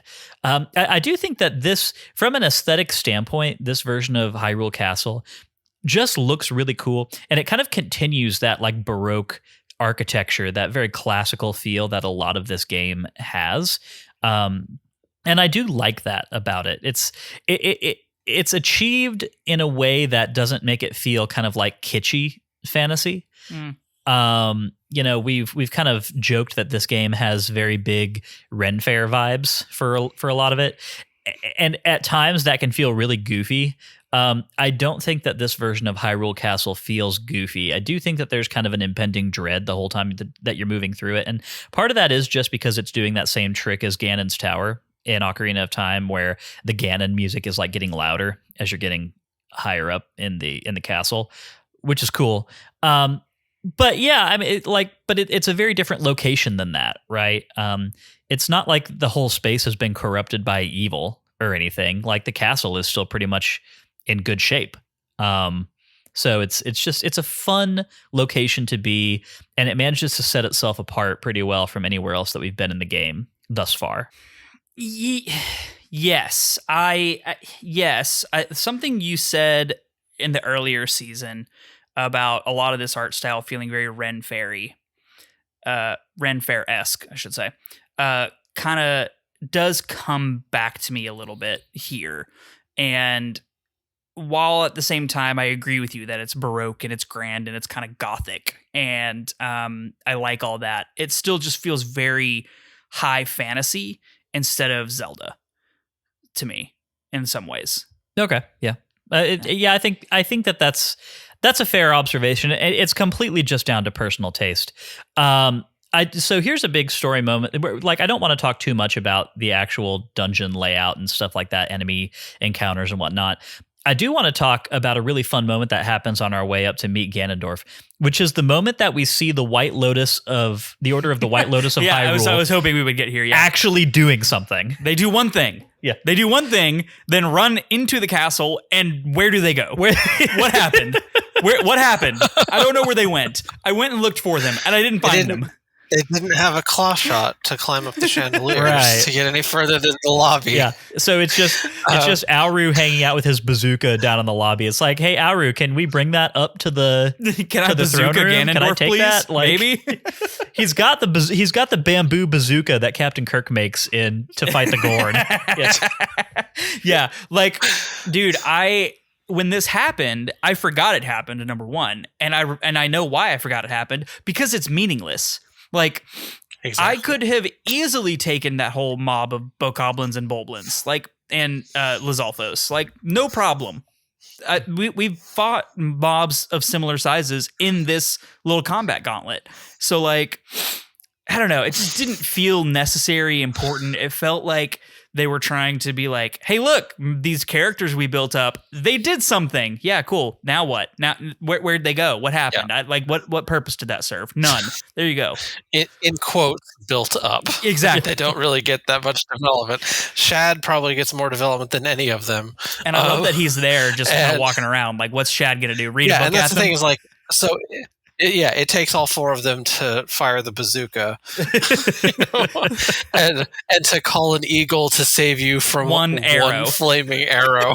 And then Ashe does shoot the bokoblin archers. But yeah, that's right, it. Right, it's like, okay, thanks guys, I guess.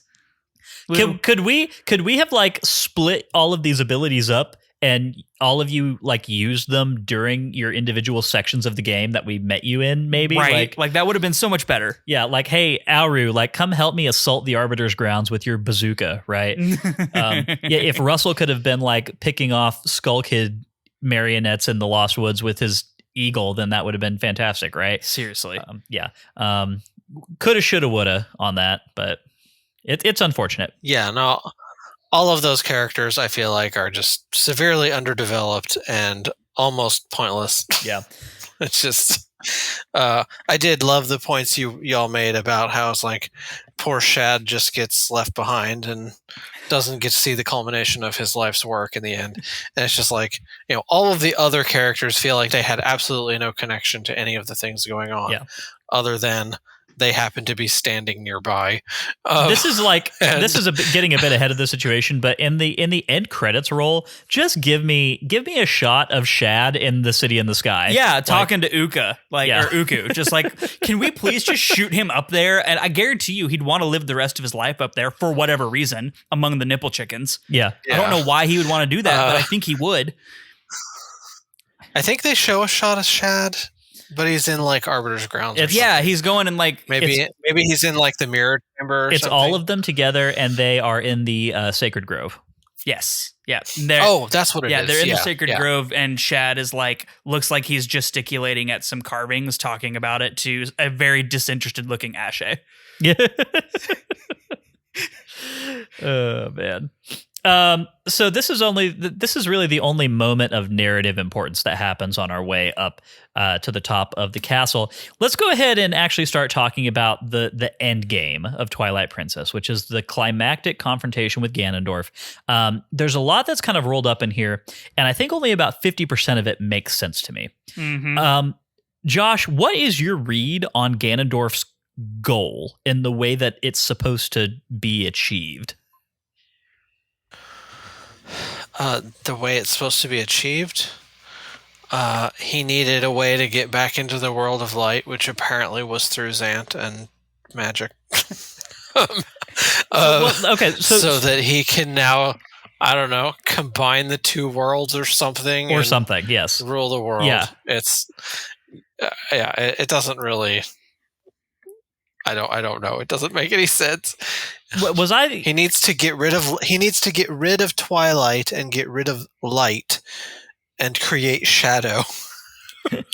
Neat. It's like, do you have the steps written down somewhere? Is that like, how are you doing this, dude? How does this work exactly? You want to combine Twilight and light and make darkness. Neither of those things makes darkness. Like if you combine the two, you just get somewhat brighter twilight. Yeah. Like maybe dusk. You get dusk, early dusk, like around 4:30 Central Time this time of year. Like, is that what you want, Ganondorf? Because you want to live in just constant state of semi-dusk. Ganon's evil plan is to make the entire world perpetually 4:30. Yeah, he could just go live in Norway, like during the winter, where it's only light like 1 hour out of the day. Like there is a much easier way to do this for yourself, bud. So how did he get here?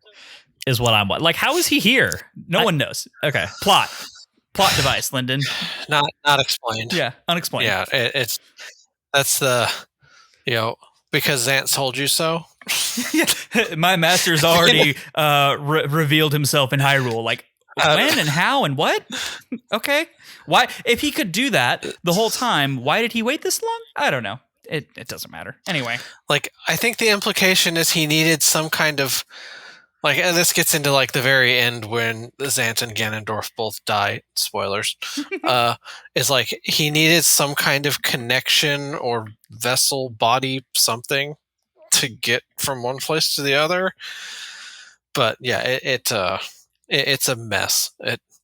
It's better to not think about it too hard. In the dialogue, he says something like the hatred, like the corrupted hatred of the Twilight gave him the power that he needed to do something. It's like it's a word salad of vaguely evil sounding things. And it didn't make a whole lot of sense.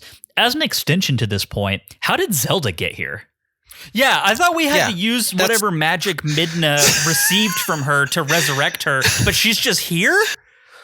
And why? Yeah, she disappears. Last time you see her, she disappears. And here she is, not disappeared. This is one of those things that I was alluding to when I said that some things just don't make any sense. It's just she disappeared. I remember the first time I saw this, and I remember being online when this happened. Everyone was like, oh my God, Zelda died. Yeah. She's gone. And that was the big spoiler was Zelda died. And now it's there she is. Well, yeah, because the way that it's portrayed is that I think you're supposed to get kind of a Obi-Wan and Yoda dying vibe from Zelda when that happens, right? Her life force dissipates into the universe and her body fades away, right? But what you're supposed to, I think, feel like the goal is that Midna still has part of Zelda's life force within her. And so with the power of the fused shadow and by defeating Ganondorf, you can reassemble Zelda's physical body from whatever magic using that essence, right? And that all sounds pretty great. Yeah, that sounds totally plausible given the general speaking rules of magic, etc. Sure. Yeah, why not? It's not what happens. No, she's just there. It almost, when Ganondorf gives this whole speech, it's almost like he used the Triforce of Power to bring Zelda's physical form back. But then he never once references combining the Triforce of Power, Wisdom, and Courage. You would think, if that's what he did it for the purpose of bringing Zelda back to steal the Triforce of Wisdom from her, then kill Link, which is why he lured Link here to steal the Triforce of Courage from him and reunite the whole Triforce. Sure. Never once do we talk about the Triforce at all. He shows it off and says something about absolute power, and then with that's just there you go. He's using the Triforce of Power now. What? The Ganondorf in this story is interesting because what do they call it? The divine prank. It's the divine prank that he never got the Triforce. Possibly doesn't even understand what he has. He just knows that he has a power and has been blessed by the gods for some reason. Yeah. For an unknown reason. And it's so we know that Link has a Triforce on the back of his hand, but we never see that Link actually has the Triforce of Courage. He just has a tattoo. Yeah, there's just a mark of a Triforce, and we never. I guess Zelda's hand does glow, doesn't she? She in one scene, yeah. So she probably has the Triforce of Wisdom, but it's just it doesn't seem like Ganondorf's goal is to assemble the Triforce. That doesn't seem like it's on his mind. And it's strange, and it's one of those things where it's one of those times where you have to, or where you have a good argument for saying, stop caring about the timeline. It doesn't make any sense. Yeah, for sure. Yeah.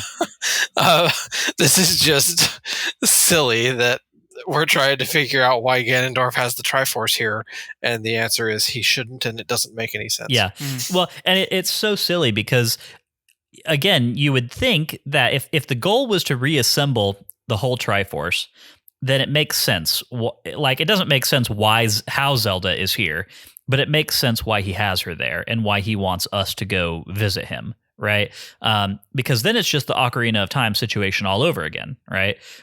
It's just a redux of that whole encounter. But instead, the focus is squarely on Ganondorf v. Midna. And Ganondorf kind of wanting to, I guess, defeat Midna and take the fused shadow from her or absorb it into himself. This whole encounter is actually really interesting because Link might as well not be there. Other than like fighting, like doing the fighting, most of the interaction is between Ganondorf and Midna. Like, you get the impression that that's the crux of the situation. Is that because that's the story they were trying to tell, or is that because they insisted on Link not saying anything? Unclear. I don't know. I feel like if it was the latter, then Ganondorf would have had more to say about Link. Right. Yeah. I don't know. The whole narrative of why Ganondorf makes no sense, and I think we've covered that fairly well. As a character, though, there are some cool aspects about him, I think. Like the fact that he still sports his glowing wound from the Sword of Light, that he uses the Sword of Light against Link, that he can apparently do essence transference and possess Zelda's body, getting beast form, Dark Beast Ganon again. Like, all of these things I think are really cool in and of themselves. But overall, the narrative, the push to the end of bringing the epic story to a close really like misses the mark big time for me. I will say this version of Ganondorf has some characteristics in common with Tears of the Kingdom's incarnation of the character. Yeah. In a way that I kind of liked. The personalities are somewhat similar. Like, this is a very dignified, like, evil. This is an evil king, right? Sure. He's not a madman. At least not like overtly. He's not insane. Mm-hmm. And so I do like a lot of Ganondorf's characterization, and it makes me wish that we'd been getting bits of this sprinkled into the story before this point, because all we've gotten is mannerisms on his part, basically, right? In the limited capacity that we've seen him prior to now. And so, this is a fun moment for his personality to show through. It's just, I wish we had more of it. It's just shoehorned at the very end, as if it's supposed to justify everything else. It's almost as if he should have just been the villain for the entire game. Or not been the villain at all, and it could have just been Zant the whole time. Exactly. Like, you take him or leave him, but when you shoehorn him in like this, he loses all relative importance. Yeah, I don't know. It's just weird. So we fight the puppet Zelda, which essence transference kind of neat. It's just a redux of Ocarina of Time Ganondorf fight with a few changes.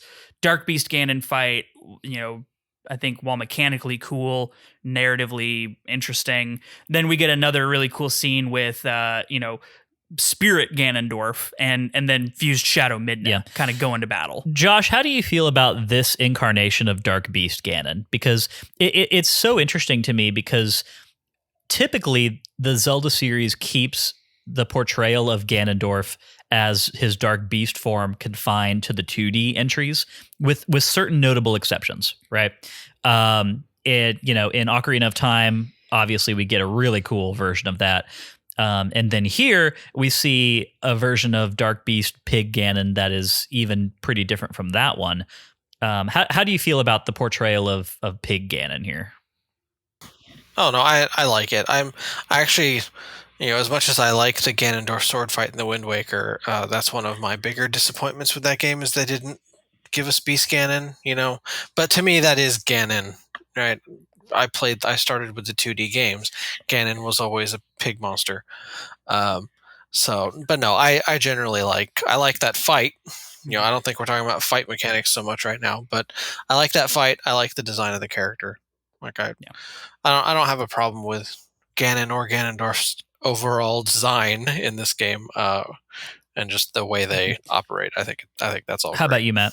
Yeah, no, I totally agree. I think big pig Ganon is pretty cool. I think, not to get too deep into fight mechanics, but it's a little unclear when you have to make that switch from human Link to Wolf Link. Like there's no way to know about that, but I think we can talk about that later.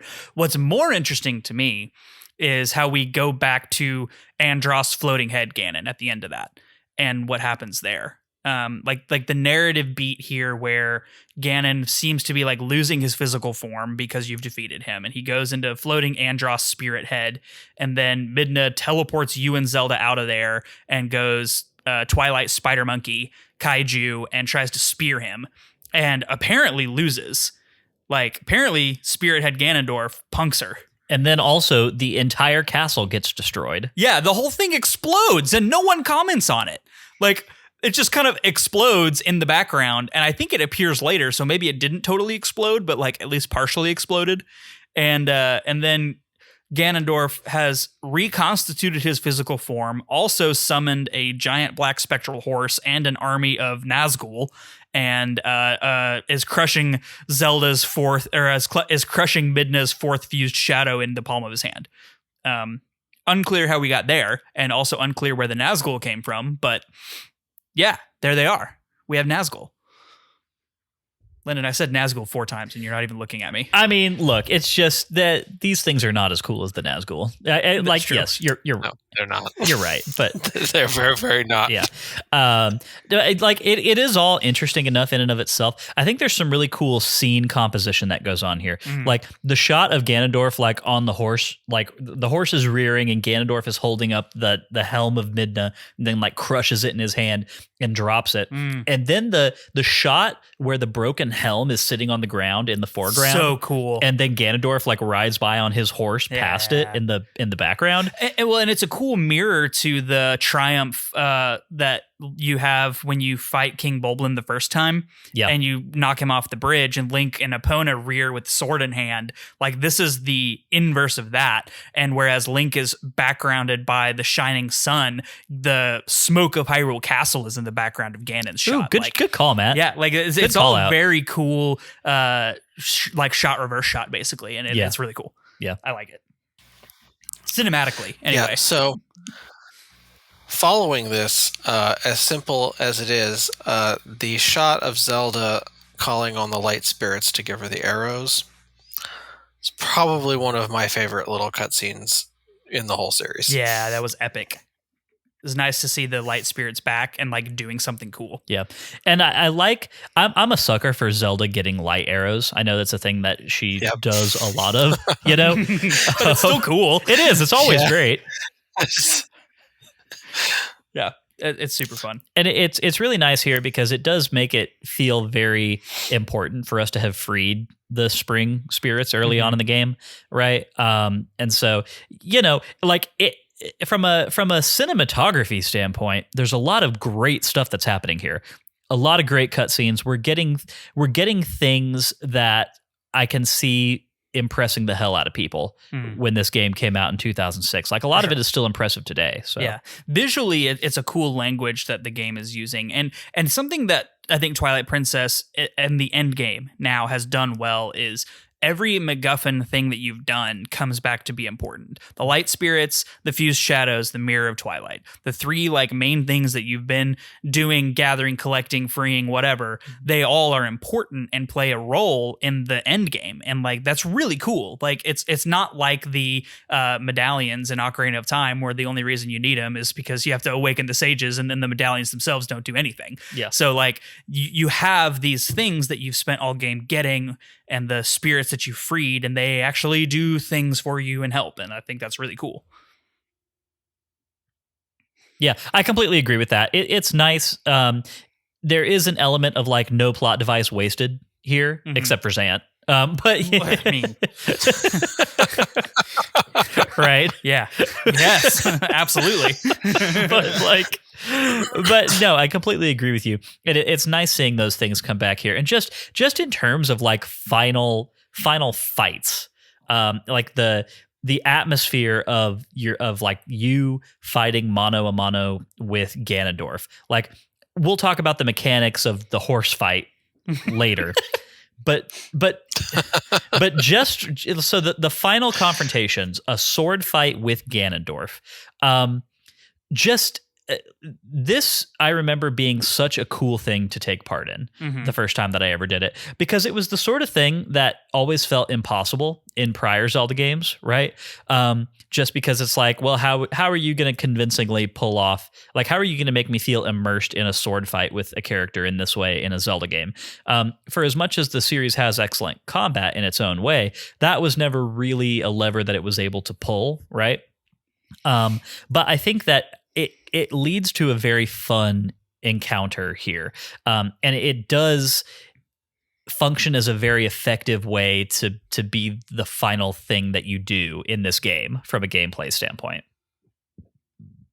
Josh, how about you? I mean, do you feel like sword fight with Ganondorf is a pretty good way to end this game? Yeah, no, that's I'm pretty partial to Dead Man's Volley. I really like the little Zelda fight portion. But no, sword fights with Ganon are great. I think the Wind Waker does it better, honestly. Yeah. But I do think this is a fine fight. If not slightly spoiled by the ability to cheese your way through it.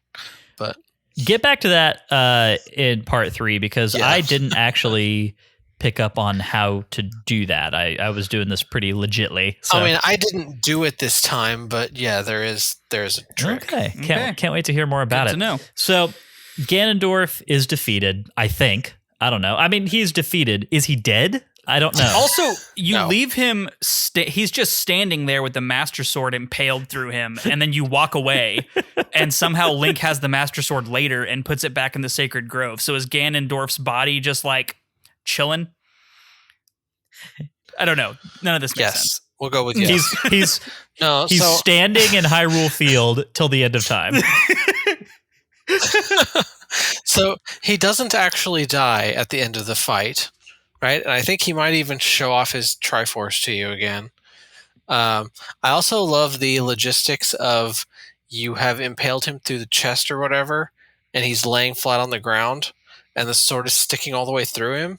It's like the sword went into the ground, and then he stands up. Yeah, he just and he's had to dislodge himself from the ground. Yeah, and then he just stands up and kind of slumps. Also, as much as we've talked about disregarding the lore of the Triforce, we're also completely disregarding the lore of the Master Sword here. Because the Master Sword is the sword that seals the darkness, Sword of Evil's Bane, etc. This should contain Ganon's spirit within the sword. And it seems like we stabbed him with just a normal sword. And he even talks about it. He's like, that's an impressive looking blade, but that's all that it is. And it acts like a blade. It doesn't act like anything special. Like, I feel like I could have done this fight with the Ordon sword and nothing would be different. I mean, that's how it feels. And I'm bringing prior knowledge from Ocarina of Time in. You can't kill Ganon in Ocarina of Time with the Megaton Hammer. You have to pick up the sword, right? Exactly, to kill him. So it's the sort of just concept of if you used a different sword, or even in the Wind Waker when it has no power and Link attacks Ganondorf with the sword, it doesn't do anything to him at all. It's as if you have just hit him with a stick, and so I think that's maybe supposed to be the difference. But yes, they have clearly disregarded the Master Sword's true power, while also using Zant as their MacGuffin or whatever, because the implication is that Ganondorf and Zant are linked. It's almost like Zant is acting as a phylactery or the one Horcrux, ring in the one ring, Horcrux, yeah. Right. He's just the safeguard, and as long as Zant is alive, Ganon can't die. period. Which is but there's also the divine prank part where he's got the Triforce until he just suddenly doesn't. It's just yeah, it's all why does he lose the Triforce? It's all a little confusing, and so let's go ahead and talk about the neck break moment here. Like we've alluded to this several times over the course of the season, but like, what happened? Like what even is? So I'll give you guys my read on what this was. Yeah, please do. So when we fought Zant last week, Zant said something along the lines of, my God can continue to resurrect me, as many times as he wants, right? And I'm interpreting that to be a true statement. Mm-hmm. Like, I don't think that's just a thing that Zant believes. I think that is something that is actually possible. And so to me, this whole scene where you see Zant's neck break and then the life force leaves Ganondorf, right? Or at least that appears to be what's happening. To me, that is showing us the player, okay, these two enemies have now been ultimately defeated together. Like, you've defeated Ganondorf, and now Zant has lost any pathway towards, a reemergence. I think that's a better read than anything I could put on it, because it just really doesn't make sense. Like it to me, you could read this as Zant was resurrected, and to Josh's earlier read, like, because Zant's alive, Ganondorf can't truly die, and this is Zant being like, oh, Ganondorf's like really evil, so I'm just gonna kill myself, so then we're both dead. But that doesn't make sense given what we know about Zant and his ambitions. Ganondorf's last line in the game is, this isn't over. The history of light and shadow will be written in blood. That doesn't make any sense. That's a bunch of nonsense. And then, like, Ganondorf just goes full white eyes, but remains standing, and we just kind of leave him in Hyrule Field. Yeah, I always just took it as Zant kills himself. Yeah, it's out of character. It doesn't make any sense. Why did he do it right now? Don't know. But to me, it never made any sense. You could, based on what Lyndon said, is like, if Zant knows or believes that Ganondorf can resurrect him as many times as he wants, and he's just not feeling great right now, he's just like, I feel like dying, Ganon's going to bring me back anyway. Maybe he just does it for fun, thinking he's going to be right back in a second, not knowing that Ganondorf is dead. Yeah, about that, Zant. Or dying. Yeah. I mean, so it's a sort of, I don't know. Well, and the funny thing is, obviously, let's go back to the conversation we had with Max a few weeks ago. He had that quote with, I believe it was a quote from Eiji Onuma, right? Where he had been asked, what's your read on this cutscene? And he said something along the lines of, I have no idea. This guy that we had to do the cutscene direction on this game is like a pretty well-known talent in the industry, and I don't know, like, I just kind of trusted that he was like, that he came up with something that made sense here, and it was art that I just didn't understand. Yeah, exactly. It's like, well, all right, Onuma-san, none of us understand it. I don't know that quote, but that's excellent, dude. Yeah, it was wild, and after watching it again, I have no words. Just it's there. Yeah, you can say the same thing about the cutscene at the Lakebed Temple when you've got all the floating Ilias and stuff. It's just like, what is going on? I liked that cutscene though, but this one just made no like sense. Lots of people love that cutscene, but it's still just like, they don't make any sense. Weird. Yeah, it's very, very eclectic. Yeah, we're operating on looks cool rules alone here. Yeah, seriously. Which is like a lot of. I think that you can boil a lot of things that happen at the end of this game down to that. Like, happens because it looks cool, and a lot of it does look cool. Like, possessed Zelda looks cool and it is cool if you completely disregard all of our like logical issues with what's going on here. Neckbreak Zant makes an impression, right? Like, it's a definitive moment. I don't know what it adds up to. I don't think anybody really does. So we're still talking about it almost 2 decades later. I know, right? So mission accomplished by that guy, whoever he was, that cutscene director. But yeah, it's a lot of flash and not a lot of substance. I think Zelda games before and after this one have had a much better sense of what is the internal logic of the stakes, like the goals of the enemies and the mechanisms that they're trying to operate to attain their goals. And Twilight Princess never really gets there, in my opinion. Like here at the very end of the game, we're left with as many questions as we have answers, I think. Yeah, I agree. Unless you have any other thoughts, Josh, I think we should just move on to the ending, Midna's revelation, and shattering of the mirror, etc. So, well, we haven't actually said that like Midna's comes back. Yeah, so right? We'll say it now. Because Midna comes back. Congratulations, Midna's back, and she's hot. She's not an imp. There you go. Oh my God, she's hot. Yeah. SpongeBob. That was a good one. We haven't had SpongeBob in a while. Thank you. Yeah. So Midna comes back and she's hot and she's no longer an imp. Fused Shadow's totally broken, but I think she's probably okay with that. Link is thunderstruck and he is stricken speechless. Ha. Dum. Yeah, exactly. Yeah. Never not funny when someone says that in a Zelda game. Game ends on Midna like, "Hey Link, what's the deal? Am I too hot for you?" And Link's just like, Yeah.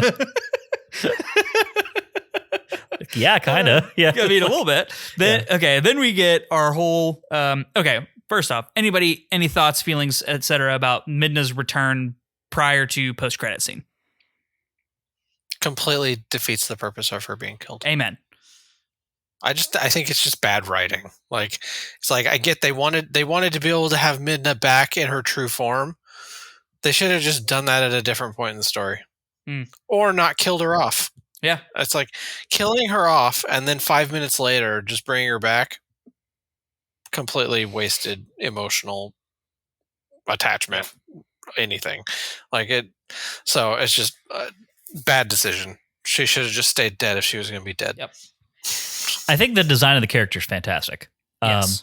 Yeah, I think yes, for sure. Yeah, full restored to her actual form, Midna is one of the coolest looking characters in all of Zelda, I think. And it's nice because they managed to make it feel like the same character, even though she looks so different. Yeah. Which is a tough balance to pull off, I think. I am in agreement with you, Josh. I think I said something about this last week too. I would have been really okay if Midna had reverted to her final form, like her original form, last week. Like going into the Twilight Palace and she is that character for the rest of the game. I think that would have been a little bit more effective. This was a little too late in the game, I think. Well, and it really it could have been a cool punch up, right? So Midna is in her true form, fights Ganondorf, loses and dies, and through her death, the Mirror of Twilight shatters, which is what cuts Ganondorf off from the piece of his soul that he put in the Horcrux that is Zant. And that's why it's Midna's sacrifice that allows you to fully defeat Ganondorf, because he's separated from himself.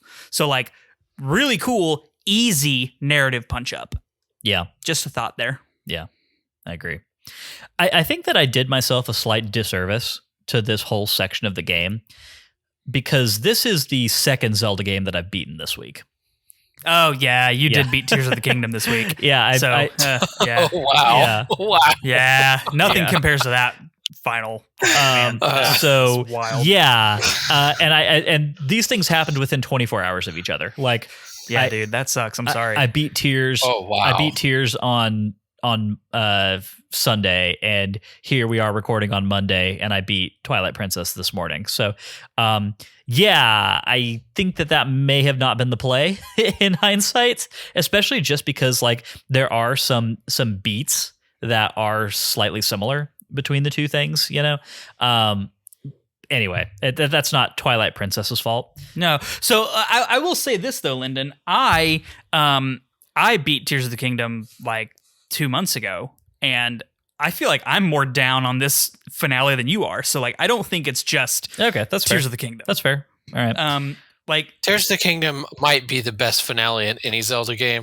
Like for me, it's probably top 3 for sure. Undisputed number one spot for me. Yes, undisputed number one spot. So yeah, I think that I don't know how much of a slight that is against Twilight Princess, as much as just Tears is awesome. We've come a long way. Yeah, this many years. Yeah, for sure. So like.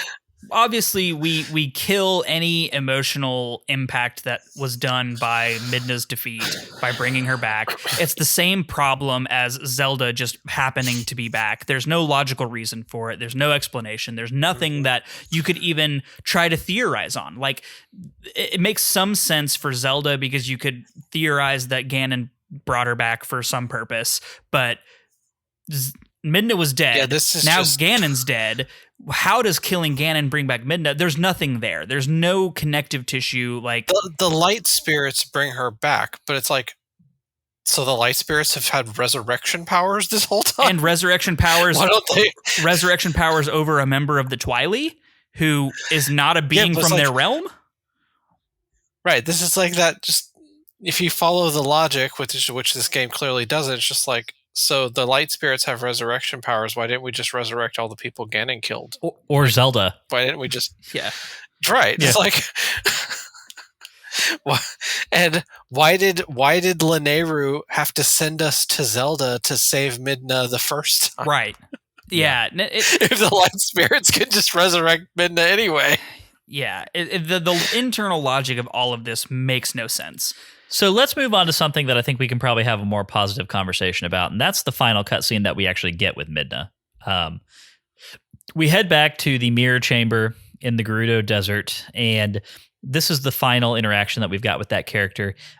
Basically, it's time to send Midna back through the mirror of Twilight to her own realm.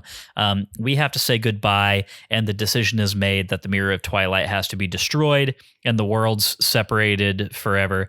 We get a goodbye scene here. Josh, does this do anything for you just from an emotional standpoint?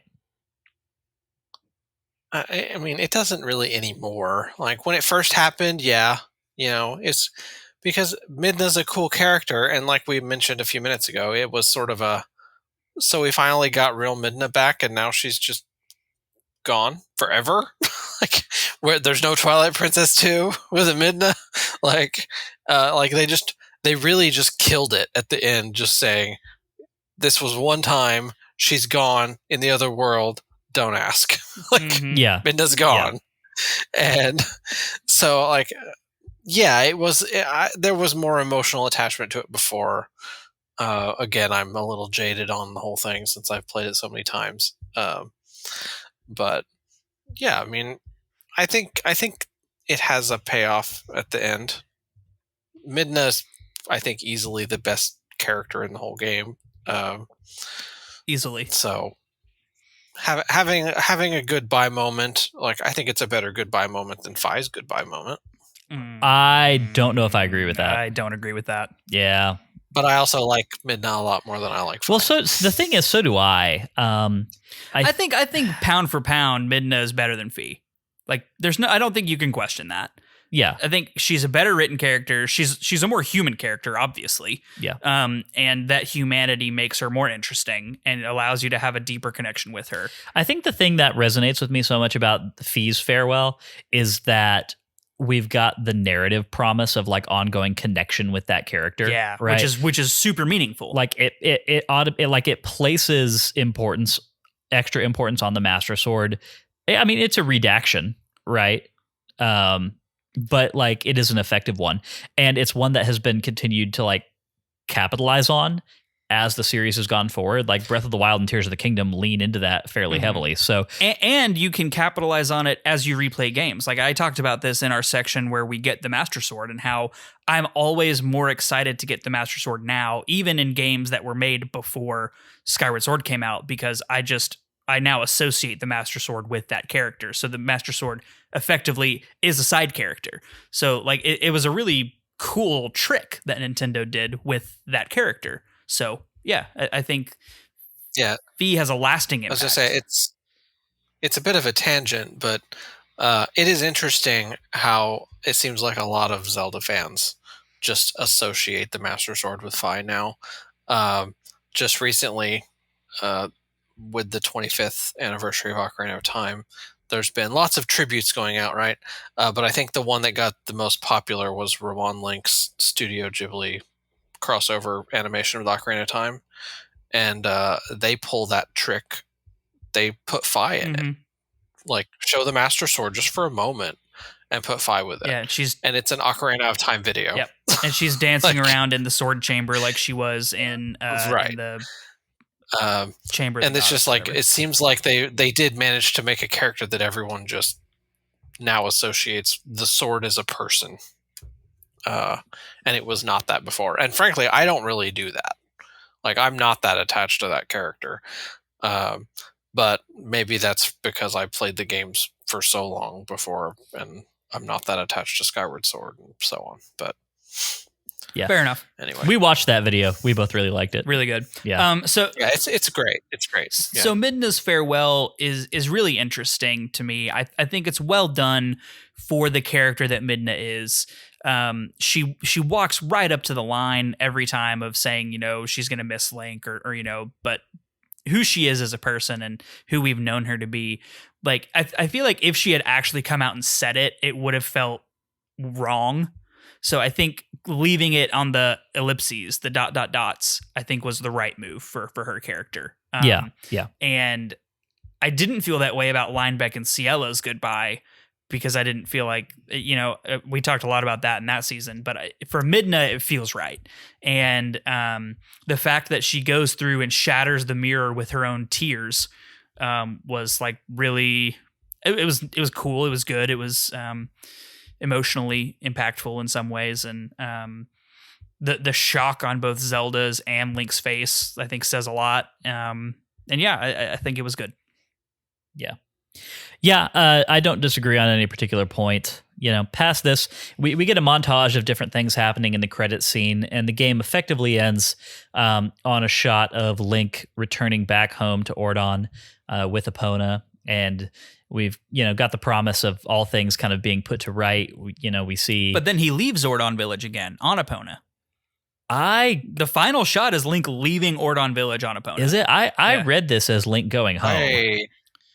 Yeah, I thought the final shot was Ilia waiting for Link, and then Link arrives back at home, and then the game is over. I thought it was Link having just left home and Ilia watching him ride away. You thought it was like Ilia just like standing there waiting, and like Link is just like, bye. No, like Link had come back and said hi to everybody, and like then said goodbye again as he went back off into the world.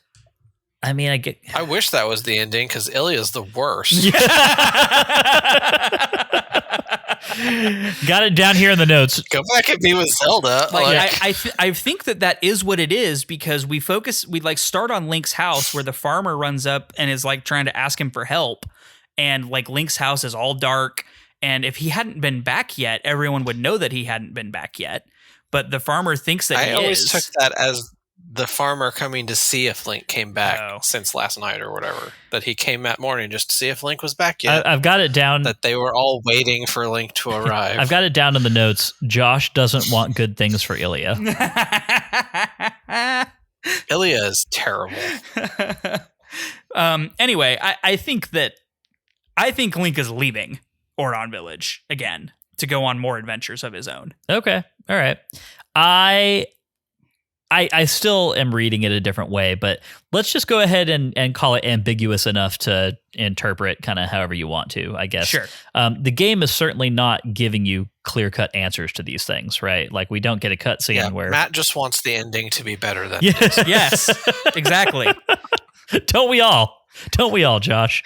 Yeah. So, it's weird because, I don't know, the game sort of started on a very, what could be described as a very low-key note, right?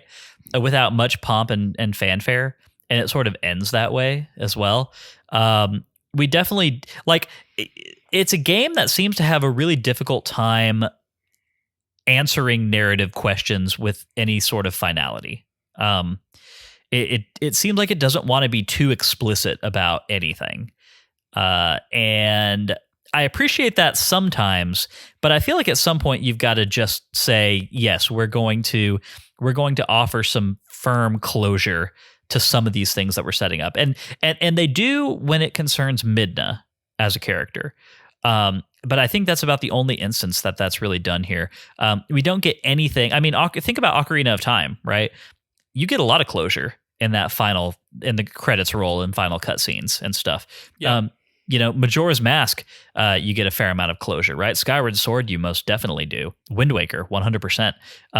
There's still questions that are lingering around all of those experiences, right? It's not like every single question that you might have is given an explicit, this is what happened answer.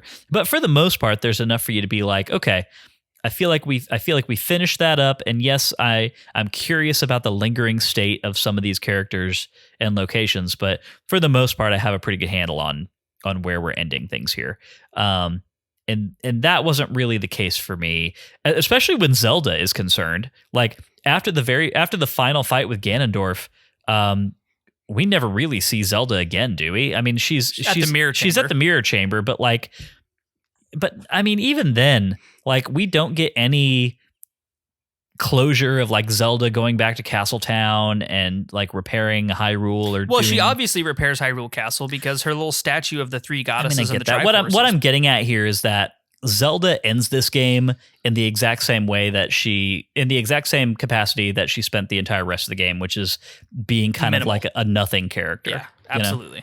Totally agree. Totally agree. And we see the children going back to Ordon Village. We see Colin with a sword and shield that are way too big for him that he probably couldn't even lift. See, I like this though. I liked it too. I like the shot of Colin. I like seeing Colin because it actually looks a lot like what Link from a lot of the earlier games, like Child Link. It's like a direct call, in my opinion, to Child Link from every other game. He's a little blonde boy with a sword and a shield, like on an adventure or being brave in some way, shape, or form. I think it's a really cool callback. Yeah. So I like their ending a lot, going back to their parents and seeing them all together. Even Ilya's little trot up to her dad and her dad's stupid little side to side little trot that he does. That all worked for me really well. The White Lotus of Hyrule gets a weird ending that doesn't make sense. Does Mallow go on to open a Mallow Mart Supercenter in Hyrule Field? We may never know. Does he turn Hyrule Field into something usable? The answer is clearly yes. Yeah, it's a combination grocery store and department store. Oh, there you go. He's moving in the big bucks now. Yeah, but putting so many mom and pop shops out of business. The little bird that sells potions in front of the forest temple. Yeah, he's become the very evil that he sought to destroy. Do we have anything else that we want to say about the plot of the ending of this game before we go and talk about the actual experience of being in Hyrule Castle? No. Josh, you got anything? All right, let's get into part 3, which is the dungeon map, where we talk about this week's dungeon from mechanics to music and more. Dungeon this week is Hyrule Castle. And this is going to be a pretty short one because, for one thing, especially when we're talking about mechanics, right? What mechanics? None. Yeah. Use some hook shots. Yeah. Oh, you get to extinguish the one lantern. You get to extinguish the one lantern to make the step rise. You're right. With the Gale Boomerang. Yes. Wow. Hey, you get to shoot. Yeah, it's the first time you use the Gale Boomerang in like half the game. You get to shoot some paintings off the walls. Yes, you do. If you go down both wings, you don't have to go down both wings. You can go down one. Well, even in the I haven't gone down the right side wing in like 15 years. I did both because I have no idea what's over there. I did both because I just figured I'm here, I might as well.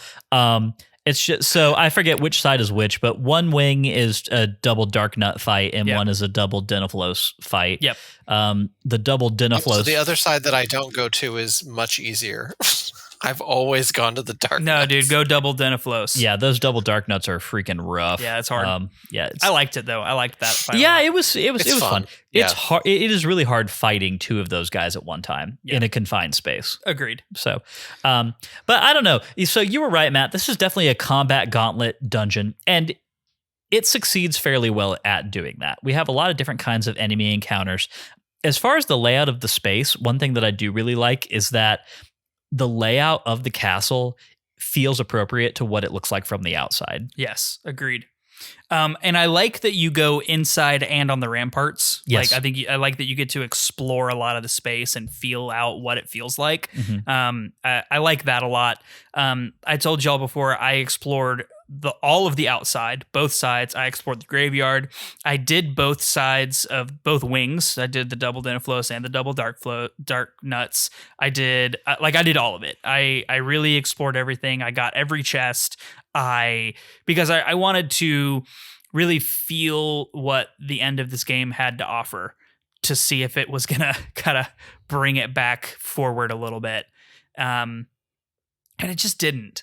I think at the end of the day, this is just another final dungeon, and Zelda does not do final dungeons well for some reason. I don't know why, but like almost universally they're bad. Sometimes it does. Almost universally they're bad. I think we've had one so far that we've liked. Yeah. What do you think, Josh? I mean, it is a combat gauntlet. The one thing I do really like about like the double Dark Knight fight, I think is fun. Like even knowing I could skip it, I don't know that I would, because it is just fun. Because there's only like 5 Dark Nuts in the game anyway. I guess there's some in the Cave of Ordeals if you go down to the bottom of that. There's some extras, but so there's just not very many anyway. So they're fun to fight. And like I said, I think the game's pretty easy as it is.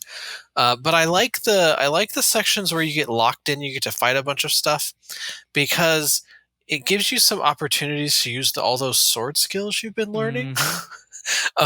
It's about the only time in the game I ever used the like super jump attack thing. Yeah, I did that too.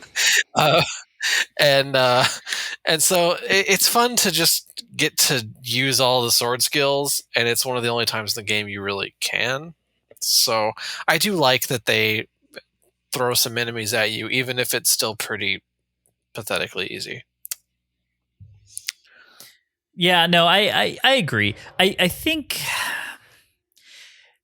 it is really nice getting to leverage all those combat abilities. I think, we've said in past episodes, and I'll say it again here, I think that if you're going to have that kind of system in a game, then it needs to be executed like this. A lot of Zelda games do it pretty poorly, where there's no reason to fall back on those. And Twilight Princess gives you plenty of opportunities to use them, which is a lot of fun. I really do enjoy that. And I like the combat in Twilight Princess well enough for what it is. I think that some of the general clunk of the game, especially in terms of like movement and camera angles, can make it frustrating sometimes. And that's one of the reasons that I did not go back and try to clear the entirety of the Cave of Ordeals after I got killed 2/3 of the way through it last week. Because it's like it was a good enough time, but the combat is not inherently fun enough for me to want to spend much more time with it. In that kind of setting, right? In just like a pure combat challenge perspective. Like it's a shame, because I think if you had this suite of abilities with the movement and feel of Wind Waker, then that to me feels like a sweet spot, right? Like that sounds like a Zelda 3D combat situation that would be pretty impossible to beat. Yeah, I generally think the combat in this game is clunky. The sword combat is I like the special moves and how you execute them, but I always feel like it always feels off to me.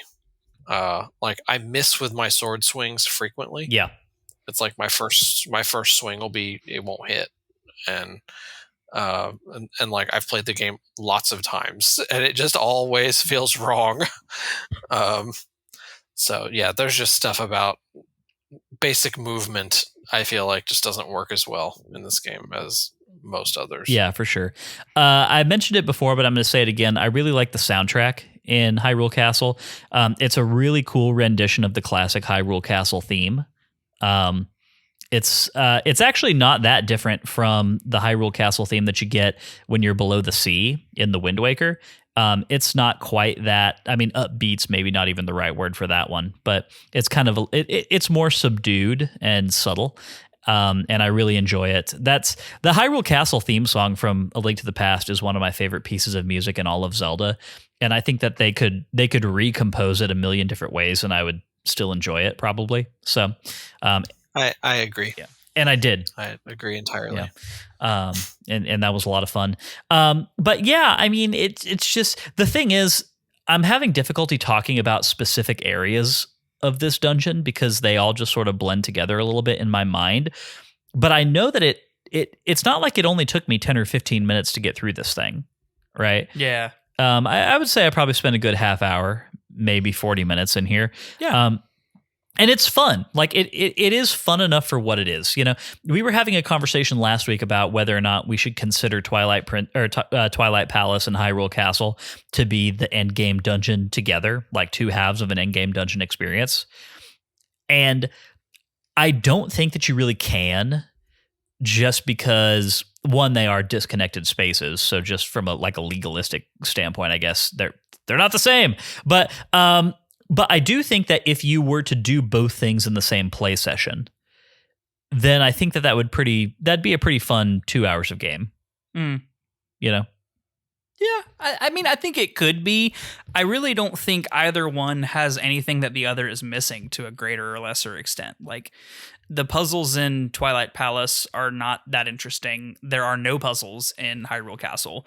You're basically just getting 2-ish hours of no, you're forgetting lantern puzzles and Gale Boomerang. Lantern puzzle singular. There is the puzzle where you have to become Wolf-Link and use your senses to follow the ghosts. Yeah, Matt. How about that puzzle? So many puzzles. Yeah. God, you're right. There's the puzzle. There's the puzzle where the stairway has huge gaps in it, and you have to stare down that long hallway for a few minutes before you realize that you have to hook shot across it. That you can hook shot onto the brazier covers. That's a fun puzzle. So, yeah. Something I think I'm going to give Hyrule Castle a little bit of credit here. Something I think it does better than most of the rest of the game, even though it only does it for 5 seconds, is that it actually does make you use all your items. It does. Like pretty much every item you need for something. I know it's kind of just, a lot of people just associate Zelda games and say, Zelda games is where you go in a dungeon, you get that item, and you just need that item to beat that dungeon, and you don't need the item anymore. Usually that's an exaggeration. In Twilight Princess, it is very much not an exaggeration. Yeah. Looking at your Dominion Rod. Which you don't use even here. You do if you go to the graveyard. I love this. Oh, really? Okay. I love the spinner a lot, and there are a few pieces of heart and things you use it for outside of Arbiter's Grounds, but most of the items in this game just don't get any use. And that final stretch, basically, of Hyrule Castle, they make sure you use the Gale Boomerang, and you use your bow and arrow, and you use the spinner, and you use your claw shot. I think the ball and chain gets ignored. You do use the Gale Boomerang I think to get into the graveyard or to get the map, I guess. So it's you have to actually use your stuff. The nice thing about, however little it is, you have to use it. The nice thing about the ball and chain, though, is that's an item that if you just like using it and you feel like relying on it for combat stuff, then go for it. Also, it one-shots Stalfos. So if you're ever fighting a Stalfos and you don't want to use bombs, there you go. It does, and it's very nice. Yeah. So, I think overall, we'll get to the mechanics of the Ganon/Ganondorf fights here in just a second, but I think overall, what this dungeon was missing is a heightened intensity area. Like the way that you have to run back through Ganon's tower at the end of Ocarina of Time while it's collapsing, right? Something equivalent to that, or just a more labyrinthine arrangement. Sure. Right. The way that A Link to the Past's Ganon's Tower is, you know, I think that continues to just be the gold standard of final dungeons, right? Agreed. Ganon's Tower. No, we had one that we liked more. I think it was. I have the list here. Hold on. We liked. Was it A Link Between Worlds that we liked? Oh, Breath of the Wild. So our current ranking is Breath of the Wild #1, A Link Between Worlds #2, and Link to the Past #3. Yeah. It's A Link Between Worlds was a good one too. I was gonna say I thought y'all liked Ganon's Tower in A Link to the Past. We did, yes. And I like that one just fine too. Yeah. Lorule Castle is also very good. I think there's a few parts of that one that are annoying, but it's pretty solid. Yeah. So I agree. It's a combat gauntlet. It has like 2 puzzles, but you do use a lot of items. Can we talk about Ganon various fights? Last thing I want to say, I don't understand why the Zelda series has a hard time just making the final dungeon a dungeon. Right. You know? Yeah, totally agree. Totally agree. Like not a dungeon light. No. Not a combat gauntlet. Yeah, not a dungeon adjacent experience. No. You know, just give me Arbiter's Grounds V2 leading to Ganondorf. Yeah, exactly. Why is that hard? Yeah. Anyway, the final boss can just be Star-Lord with Ganondorf's head. it's giant Andros head Ganondorf, but the fight's the same. Yeah. You have to hit him with the spinner, which for some reason works. Exactly. Right. I mean, that would be no different than any of the other narrative gaps in this game. So why not? I would go with it just for the fun factor. I hope there's a mod for that now, just to change the Star-Lord fight. Yeah, well, I'm sure there's a mod. If there's a mod out there where Star-Lord is replaced with Thomas the Tank Engine, then I'm sure Andros there is. Yeah, exactly. So anyway, imagine Thomas the Tank Engine just in midair, like coming around that central, like, you know. Oh, I have never played it personally, but there are loads of mods that turn all the Skyrim dragons into Thomas the Tank Engine, and that's terrifying, man. Yep. Those things are scary. Yep. Nightmare fuel. All right, let's talk about the Ganondorf/Ganon boss fights and mechanics. We've already mentioned the possessed puppet Zelda one, which is basically a redux of Ganondorf in Ocarina of Time. It's the volley, Dead Man's Volley, as Josh put it just a minute ago. Actually, you pulled that from Phantom Hourglass, right? That's what it's called when you do it on the ship, the dumb ship. I thought that's just what it's called. Is it? In general in the Zelda series? Okay, cool. Well, I'm glad. I'm going to verify that, but I've called it that for a very long time. I think that's a really good name for it. I like doing that as well. I think that this version of the fight is inherently less fun than Ocarina of Time's, due to a few factors, one of which is just like in Ocarina of Time, the disappearing floor while you're doing that fight just adds intensity, and I like that. I also am just a huge sucker for the Ganondorf boss fight music in Ocarina of Time, and Puppet Zelda doesn't have really anything that compares to that. That's a very subjective criticism. Other than that, it's similarly fun for similar reasons. I mean, Matt, I know you said you're pretty underwhelmed by it. Josh, you may dislike me for this or not agree with my opinion, but I think this is one of the areas where Twilight Princess is riffing on Ocarina of Time that just does not work for me. This feels like almost a soulless ripoff of the Ganondorf fight with a slightly different cadence, and instead of bashing the blocks down, she's throwing down the golden triangles of pain, and it just did nothing for me. Twilight Princess is a soulless ripoff of Ocarina of Time in almost every way. Well, there you go. So this area for me is one of the prime examples where it just does not work, and I did not enjoy it. Again, sorry, Stephanie. This is not a personal attack on Stephanie, but there you go.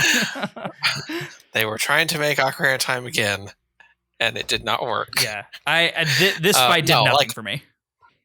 I wouldn't say that this is like an excellent boss fight or something. I do like it because I grew up playing A Link to the Past and Ocarina of Time, and Link's Awakening has it also. And it's like, to me, playing Dead Man's Volley is just, it should be in every Zelda game. To me, it's just classic Zelda. It should be there.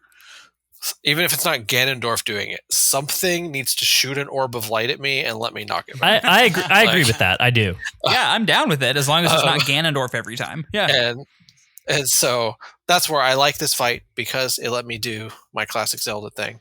I also think the music in this Zelda section is incredible. Does not get nearly enough credit, probably because the fight's over in 20 seconds. I would need to go back and re-listen to it again. Yeah. But I really, really like the music that plays during the Zelda fight. Yeah.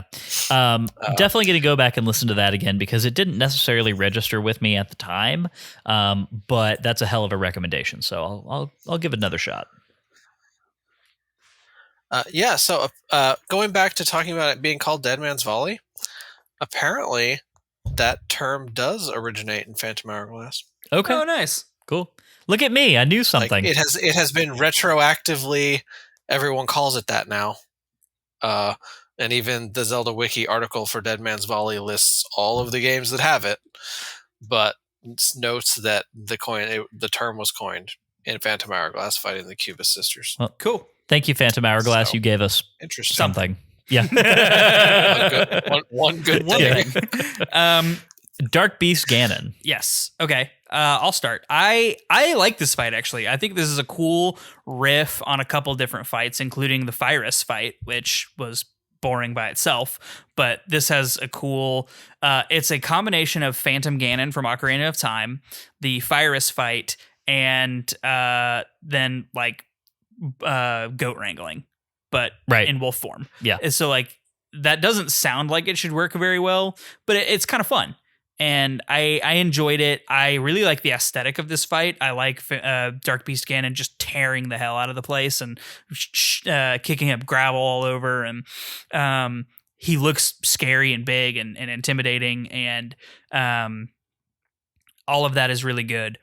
The one thing I thought could have been done better is the only way, this is like maybe the third time I've beaten this game, the only way that I remembered that I needed to turn into a wolf for the final phase of Dark Beast Ganon fight was when Midna told me to do it.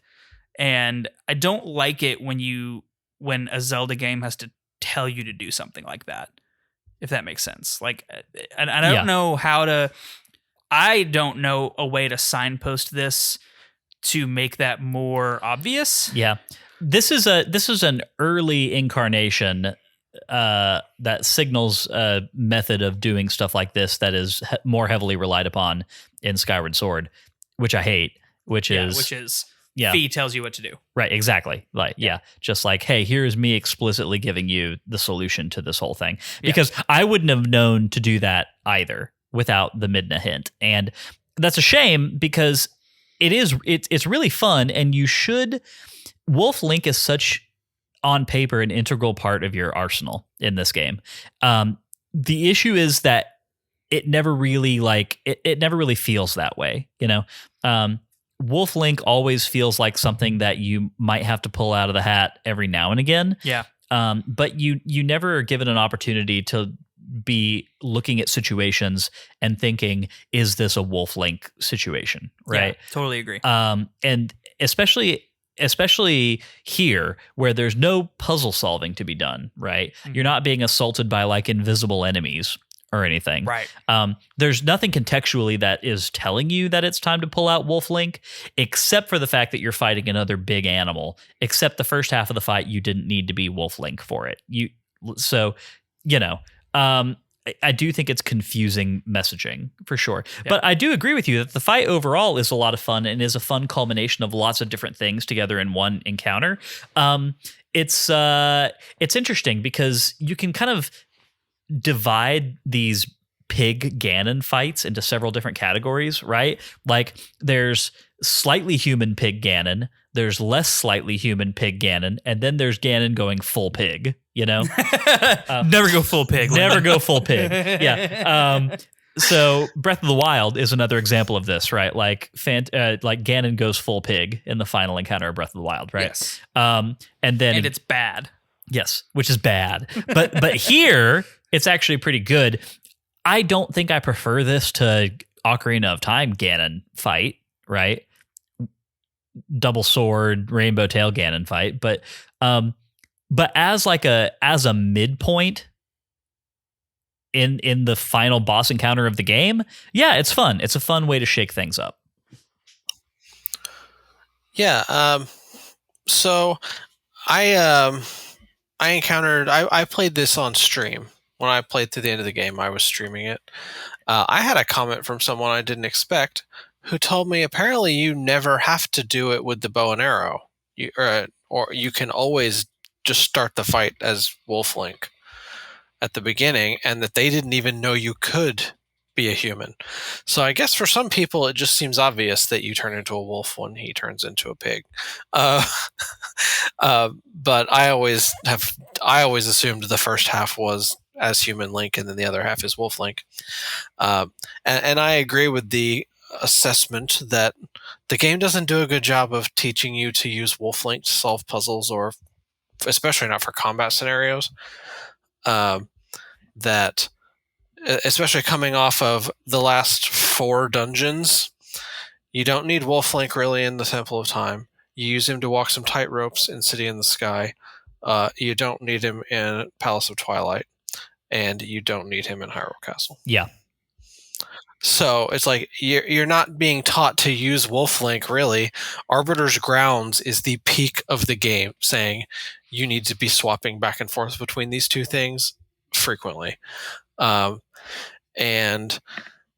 beyond that, the only way they could have telegraphed the goat wrangling portion better, because remember, you've never done that with Midna before. Right. Ever. Right. It was always as Link. They should have been, as silly as it sounds, they should have been using that mechanic more. At the beginning of the game, you wrangle goats twice, right? You can go back and get a piece of heart if you want to. Well, even that's not even wrangle. That's on the horse. You may not have to wrangle the goats manually at all if you don't want to. So you have to do the Goron thing. And then you don't do it again until the final boss fight.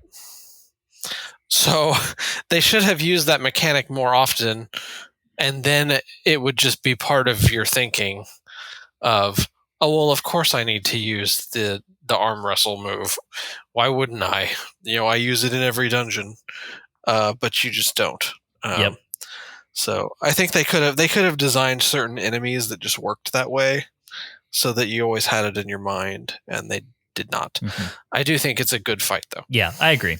So I want to tell you guys a story real quick about a reason that I almost didn't beat this game. That reason would be... I think I know this story. Yeah, that reason would be that after about 15 minutes of screwing around in the mounted horseback fight with Ganondorf, I almost threw my Steam Deck out an open window and never looked back.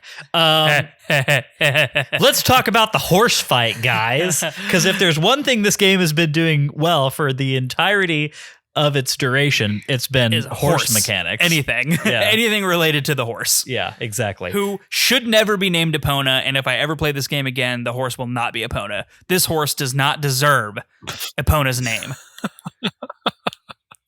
Period. Name it Ilya. Buddy, this was bad. It's so bad. Yeah. It's horrible. And there's so many reasons that it was so frustrating. And obviously, I think the main one is that the act of riding the horse just sucks. It's terrible. Yeah, it's awful. The controls are not smooth, especially when Ganondorf is moving kind of quickly and is pretty nimble on his horse. You're trying to make like pinpoint turns and maneuvers and whatnot.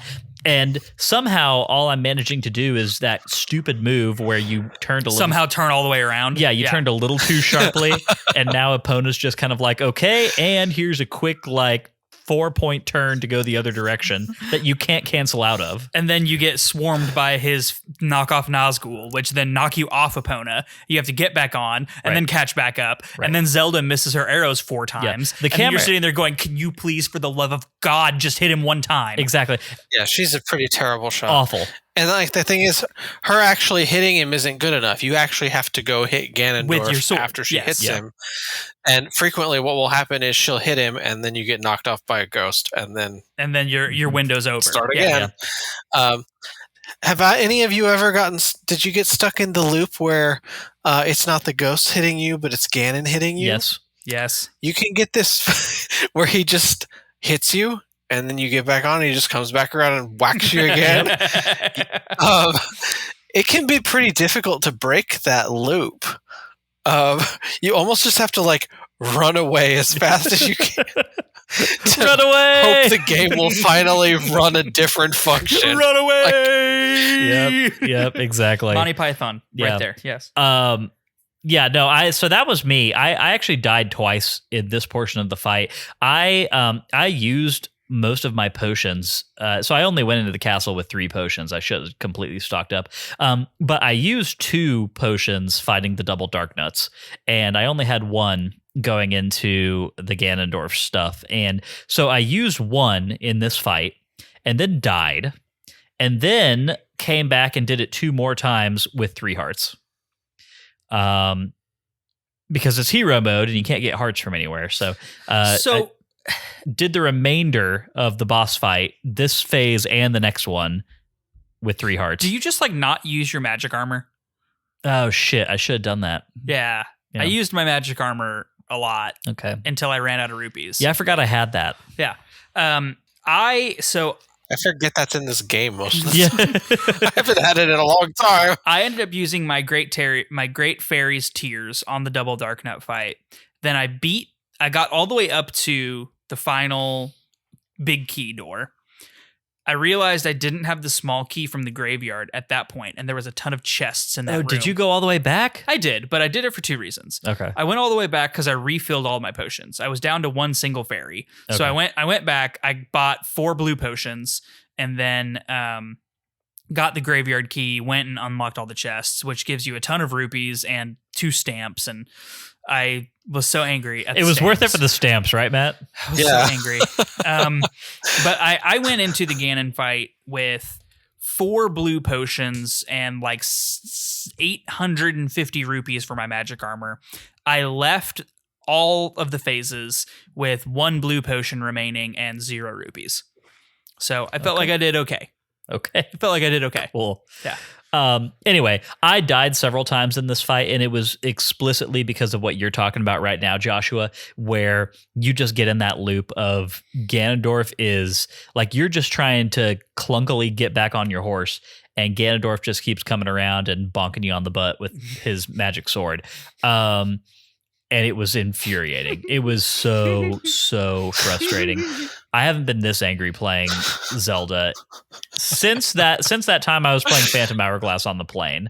I forget what was going on that week. You were trying to blow it. You were trying to blow in it. Yeah, that's it. And you had to yell next to somebody who was like trying to sleep. Thought I was like insane. Yeah, that was really funny. Just on a public on a very full airplane shouting at my DS.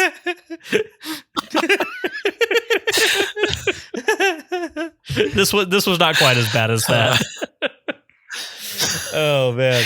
But no, I'm glad that I actually did know exactly what this story was when you said it was bad, because he'll just, to his credit, this Ganondorf at least knows how to win the fight. Right. Which credit where credit is due. This is me over here who's constantly kind of just like, man, I really wish fights in Zelda were a little harder sometimes. Well, here it is. I had it. I feel like it would have been a lot more fun if the horse hadn't been a part of it. But yeah, and it really is. I think the big frustration here too is that you just have to rely on AI Zelda's ability to hit shots, right? And yeah, that's no fun for anybody. Once you actually get into a cadence of like getting behind him, shooting him, hitting him with your sword, this doesn't last all that long. And then we get launched into the actual... It only has 4 hits. Right, yeah. And then we get launched into the actual fun phase of this whole thing, which is the sword fight, right? The mano-a-mano duel with Ganondorf.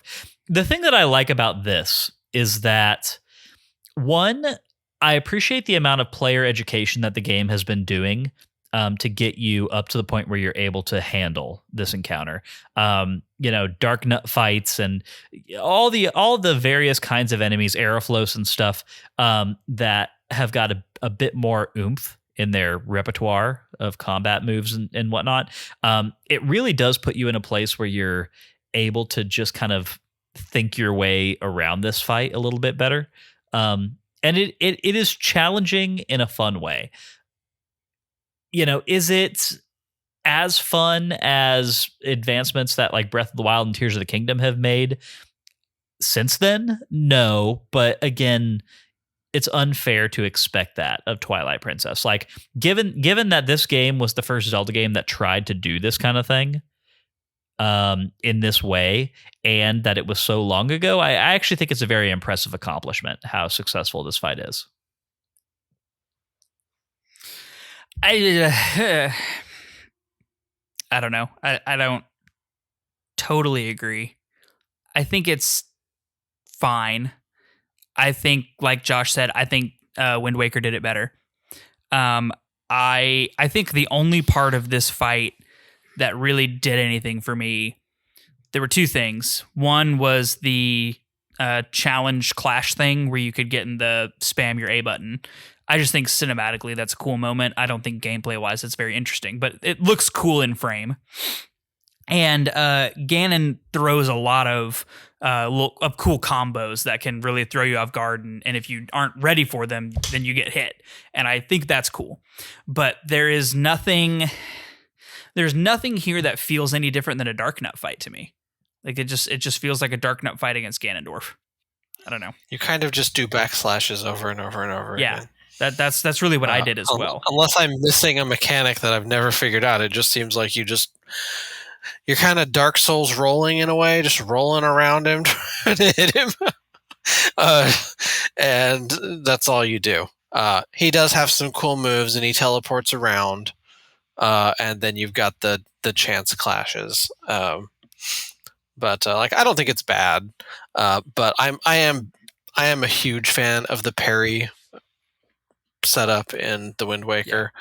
I think it is just way more fun than basically every other Zelda combat. So, and it is just the general sword play is just clunkier than the Wind Waker's. Yeah. Well, yeah. I mean, the clunk is hard to get around. It's the clunk and it's the lack of back and forth, right? Like there's, to Josh's point, the parry system is a big deal of a sword fight, in my opinion, or a time to block. And you don't have either of those mechanics in this game at all. And so I think that naturally limits your ability to really go in full sword play mode. And I would say that's a technical limitation of the game, but Wind Waker came out first and had a parry system. And look, it was a limited parry system. Like it's nothing crazy. And so I don't want to hold Twilight Princess to the standard of Breath of the Wild or Tears of the Kingdom, which has a robust timed dodge, timed block, etc. Or not even necessarily to the standard of Skyward Sword, which has a directional slash and has a timed block and, various other things. So I don't want to compare it to the games that came after because that's not fair. But the games that came before the game, specifically Wind Waker that came before, did have a parry system. Skyward Sword was the next 3D game after this and had a much more robust combat system. It was also on the Wii, so directional slash was a theoretical possibility. I don't think Twilight Princess needs directional slash. I'm just gonna say that, but there is more opportunity here than was utilized. So I think at the end of the day, I walk away from this going, it was fine. It was better than just doing tennis. Yes, it's better than just Dead Man's Volley. I'm glad we had something more than just Dead Man's Volley. But it doesn't go over the top for me. Okay. Yep. Fair enough. Yeah. I think it's fine. I think that it's, I wish that more of your sword abilities worked on Ganondorf. That's really I wish the Helm Splitter worked on him. And I don't think you can hit him with it. No, you can't. Some enemies like King Bulblin, you can hit with the Helm Splitter if you just spam shield attack enough. Eventually, it'll hit. I don't think it doesn't work on Ganondorf. Mortal Blow's not working on him. You do get to do your down stab finisher on him, but I wish that more of your abilities were useful. Because that's what the game had going for it compared to the Wind Waker. The Wind Waker didn't have any of that. It was just hit A at the right time, and then you'll get, a cartoony, fun jump over your enemy and whack them a bunch kind of thing. And this was supposed to have a more deliberate sword combat system, and the final fight, I think, just doesn't let you use what they gave you. But I don't think it's bad. I think it's fine. If you're very, very bad at doing back attacks, you can get around it. I said that you could cheese this fight, and you can. Y'all are aware that in Skyward Sword, you can use the bug net against Demise? No. Oh, yeah. If you use the bug net against Demise, he'll just look at it, and you can just whack him. You can use. Did you know you can use the bug net against Aghanim in A Link to the Past? No. Oh, well, I'm teaching you a whole bunch of stuff. The bug net will reflect the beams as if it were the Master Sword. Good. That's funny. In Ocarina of Time, you can swipe an empty bottle to reflect the balls of light. That might also work in... Does the Wind Waker have a fight like that? It's Phantom Ganon. Yeah. It might work against Phantom Ganon, but that's not very useful. In this game, it's the fishing rod. If you pull out the fishing rod facing Ganon, he will take the lure, basically. He'll just watch it, and then he's just left open, and you can just whack him. And I think you do that 3 or 4 times, and the fight's over. Wow. Okay. All right. I'm kind of tempted to fire the save back up and just go do that, but it treats it as if you won the chance duel, right? Once you win the chance duel, he's just left open. You get a bunch of slashes on him. So if you get him to look at the bug net, he's just left open, and you get a bunch of attacks. That's hilarious. Zelda games have been putting those joke things in since A Link to the Past. So I'm sure that there's other things that we'll find in other games. yet another. Who knows what we'll find in Tears of the Kingdom with all the combinations. Yeah, I was gonna say we're gonna be finding stuff in Tears of the Kingdom for another 7 years. But yeah, okay, cool, good to know. Do we have anything else we want to say about the dungeon before we move into the next portion? I think I've gotten everything off my chest about this. I'm good. Yeah. Okay. Should have had more spinner. Should have had more spinner. Yeah, just have a section where you're spiral spinnering around the interior of like the main spire or something. Right. That would have been good. All right. The final boss could have had like a spinner race section. Ganon on his own little dark spinner. Yeah. You're just doing Beyblades with Ganondorf. I would have taken that over the horse fight. Yeah, no All right. doubt. Let's move on to part 4, which is Bloopy Trails, where we talk about fascinating things that diverted our attention this week. Matt, I don't think you and I have anything, right? I didn't do a... I mean, I went and did a little bit of the Cave of Ordeals just after our talk last week, but Okay. I got down to the room directly after she releases fairies into the Elden Spring. The next room has a bunch of Beamos in it. Yeah. And I didn't have any arrows, so I had to peace out, and I decided I did not want to come back. So, Yikes. Yeah, that's all. Yikes. I haven't even attempted the Cave of Ordeals in several years. I have finished it before, but it's just one of those things where even when I played through the whole game and was like, I'm going to get every piece of heart, I was not going to bother with the Cave of Ordeals. It just doesn't reward anything particularly useful. Yeah. You do it in the Wind Waker, the Savage Cave of Savage Labyrinth. That's what it's called. And it's like you get a piece of heart, you get a Triforce piece. In the HD remake, they give you the Hero's Charm. You get something actually useful. And I never felt like the Twilight Princess version gave a worthwhile reward. Yeah. Yeah, I definitely agree. I was going to say it's only half of Bloopy Trail, sort of. But y'all mentioned getting the sword skills and going to the castle and meeting the wolf a couple weeks ago. Yes. I didn't know you could do that. I always get this final ability after Midna breaks the seal, or just before Midna breaks the seal, I guess. I always get it right before I go into Hyrule Castle.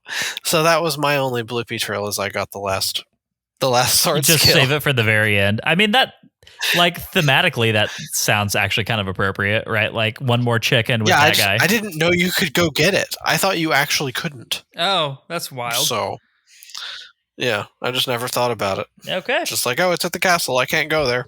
All right. So I'll get it then. I kind of just like from the perspective of like specific ways that you play a game, that doesn't sound like a terrible way to do this, just like go get one more thing before we hop in here. And in fairness, the final ability that you get, the improved spin attack, that's one that I'm using less than pretty much any of the others.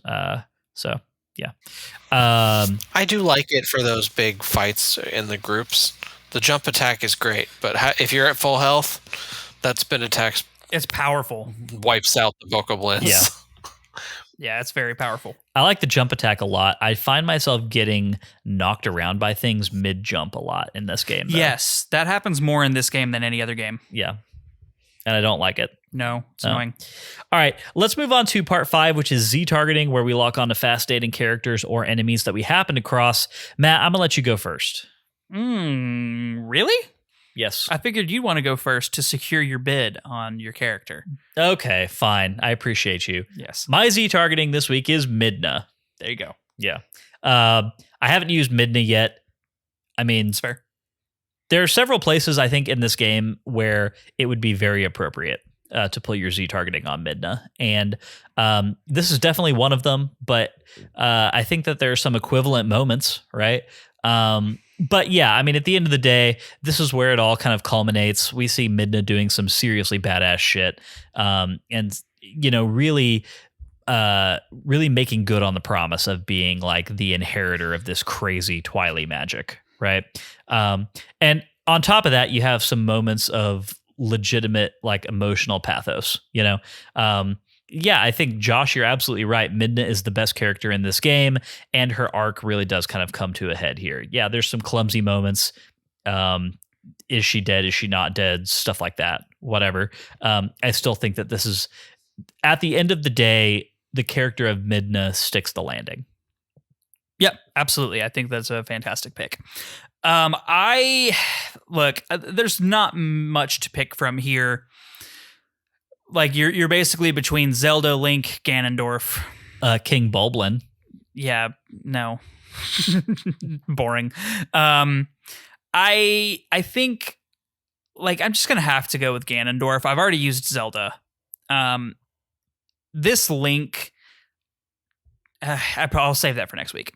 I'm gonna go with Ganondorf just because I think this is the clumsiest use of Ganon or Ganondorf as a villain. I think so. It's really a negative Z targeting, I guess. It's a Z targeting for the wrong reasons. This is the clumsiest use of a Ganondorf. His machinations don't make sense. His motivations don't make sense.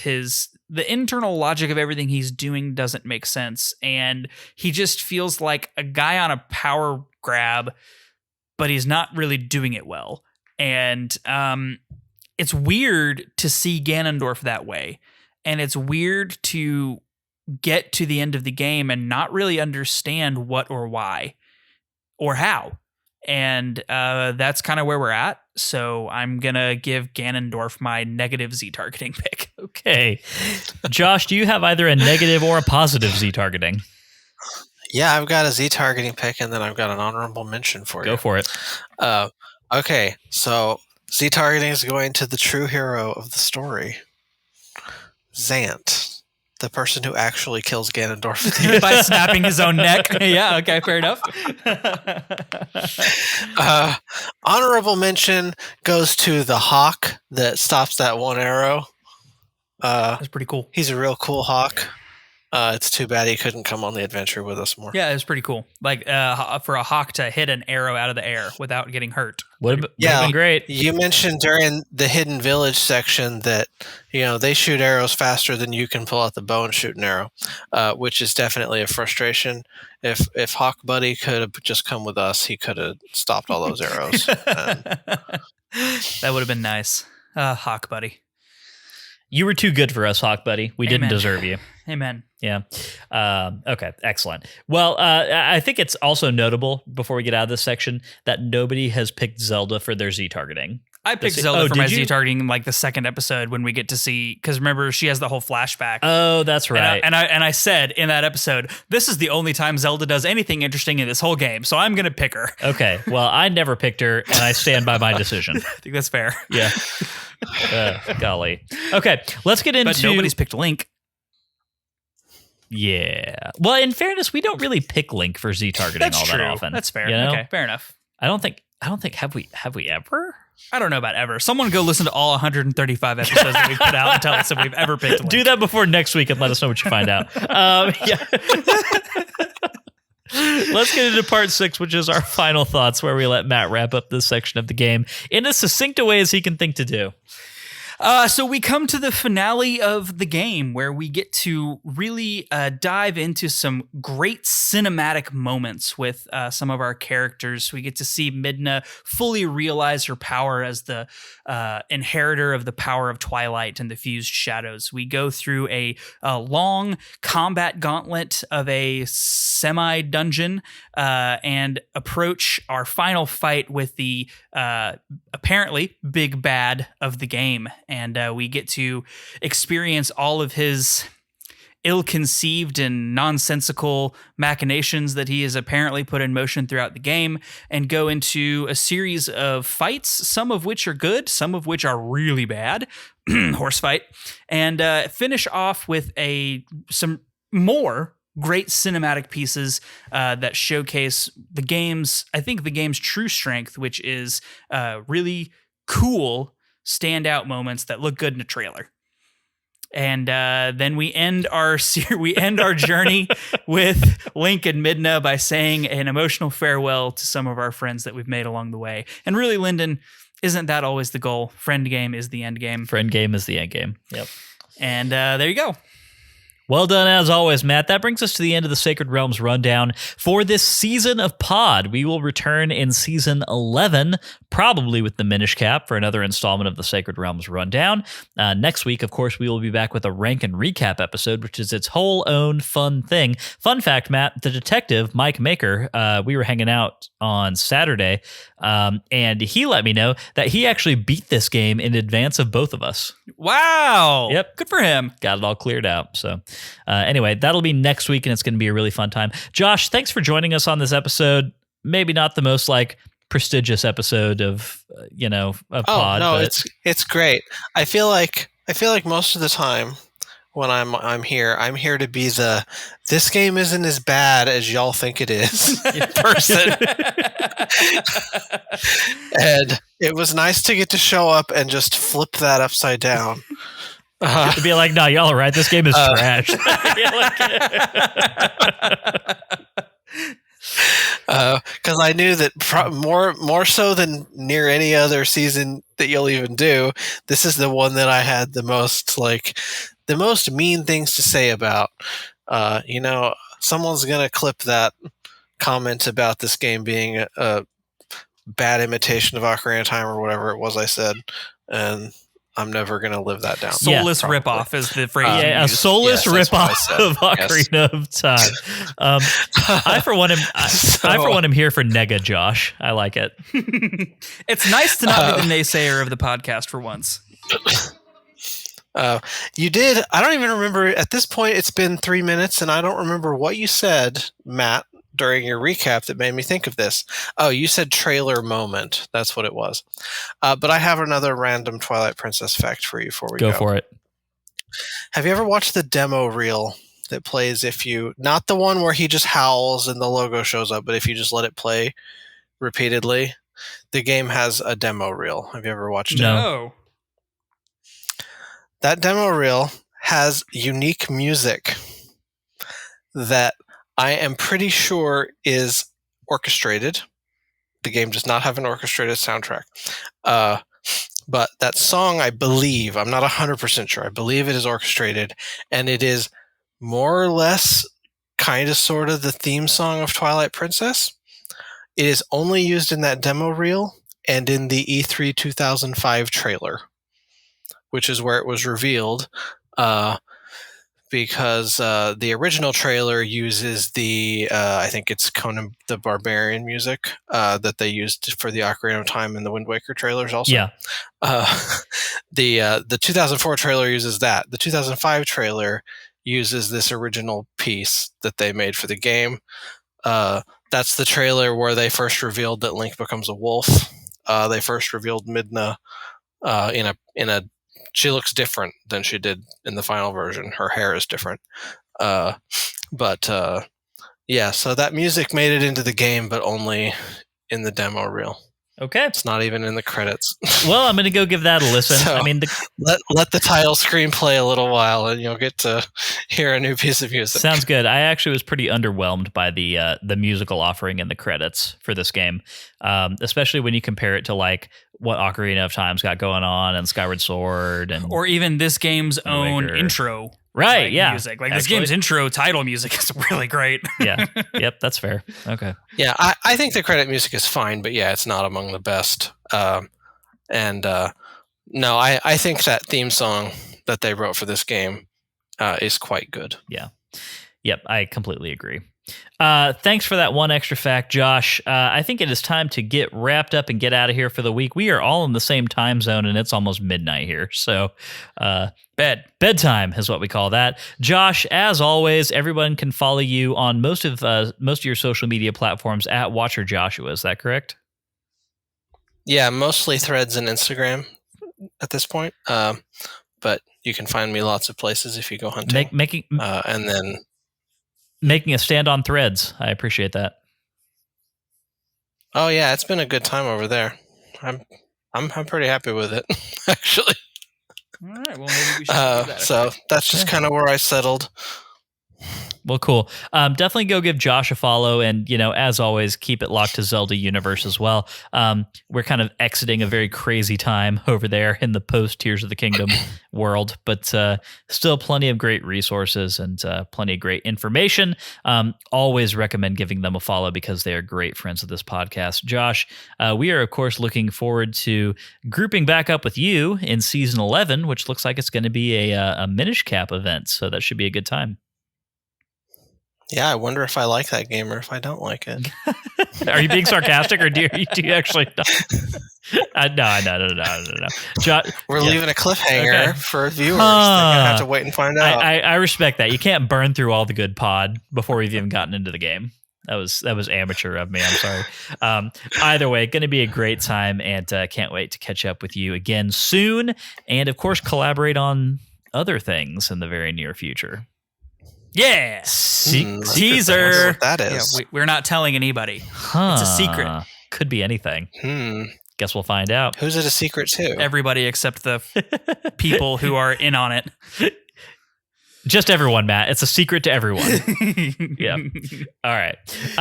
Regardless, be well, Josh, and we will catch up with you soon. Okay. Alrighty. If you enjoyed today's show and you would like a little extra Sacred Realms in your life, you can head over to patreon.com/sacredrealmspod and become a patron. If you've got no rupees, it's not a problem. 5-star Apple Podcast reviews are a great free way to support us. More reviews means that more people see our show. That makes us very happy Hylians. Follow us on Twitter and Instagram at Sacred Realms Pod for updates on the podcast and for behind-the-scenes action. Sacred Realms will be back next Wednesday with our rank and recap episode, closing out our thoughts on The Legend of Zelda Twilight Princess. We'd love for you to play along with us and to share your thoughts on our social channels. Twilight Princess can be played in its original form on the Nintendo GameCube or the Nintendo Wii. Its HD remaster can be played on the Nintendo Wii U, and both versions of the game can be emulated via a variety of services. However, we recommend that you not do that unless you legally own the version of the game that you're emulating. However, in the meantime, may your hearts be full, may your arrows never miss. Catch y'all next week.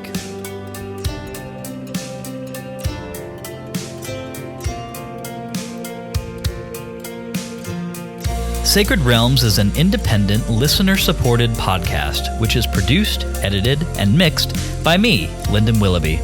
Business operations are handled by Matt Willoughby. Our music is generously provided by Darknuck and is available to listen to on Spotify. Finally, we'd like to thank Nintendo for continuing to create such exceptional and innovative experiences.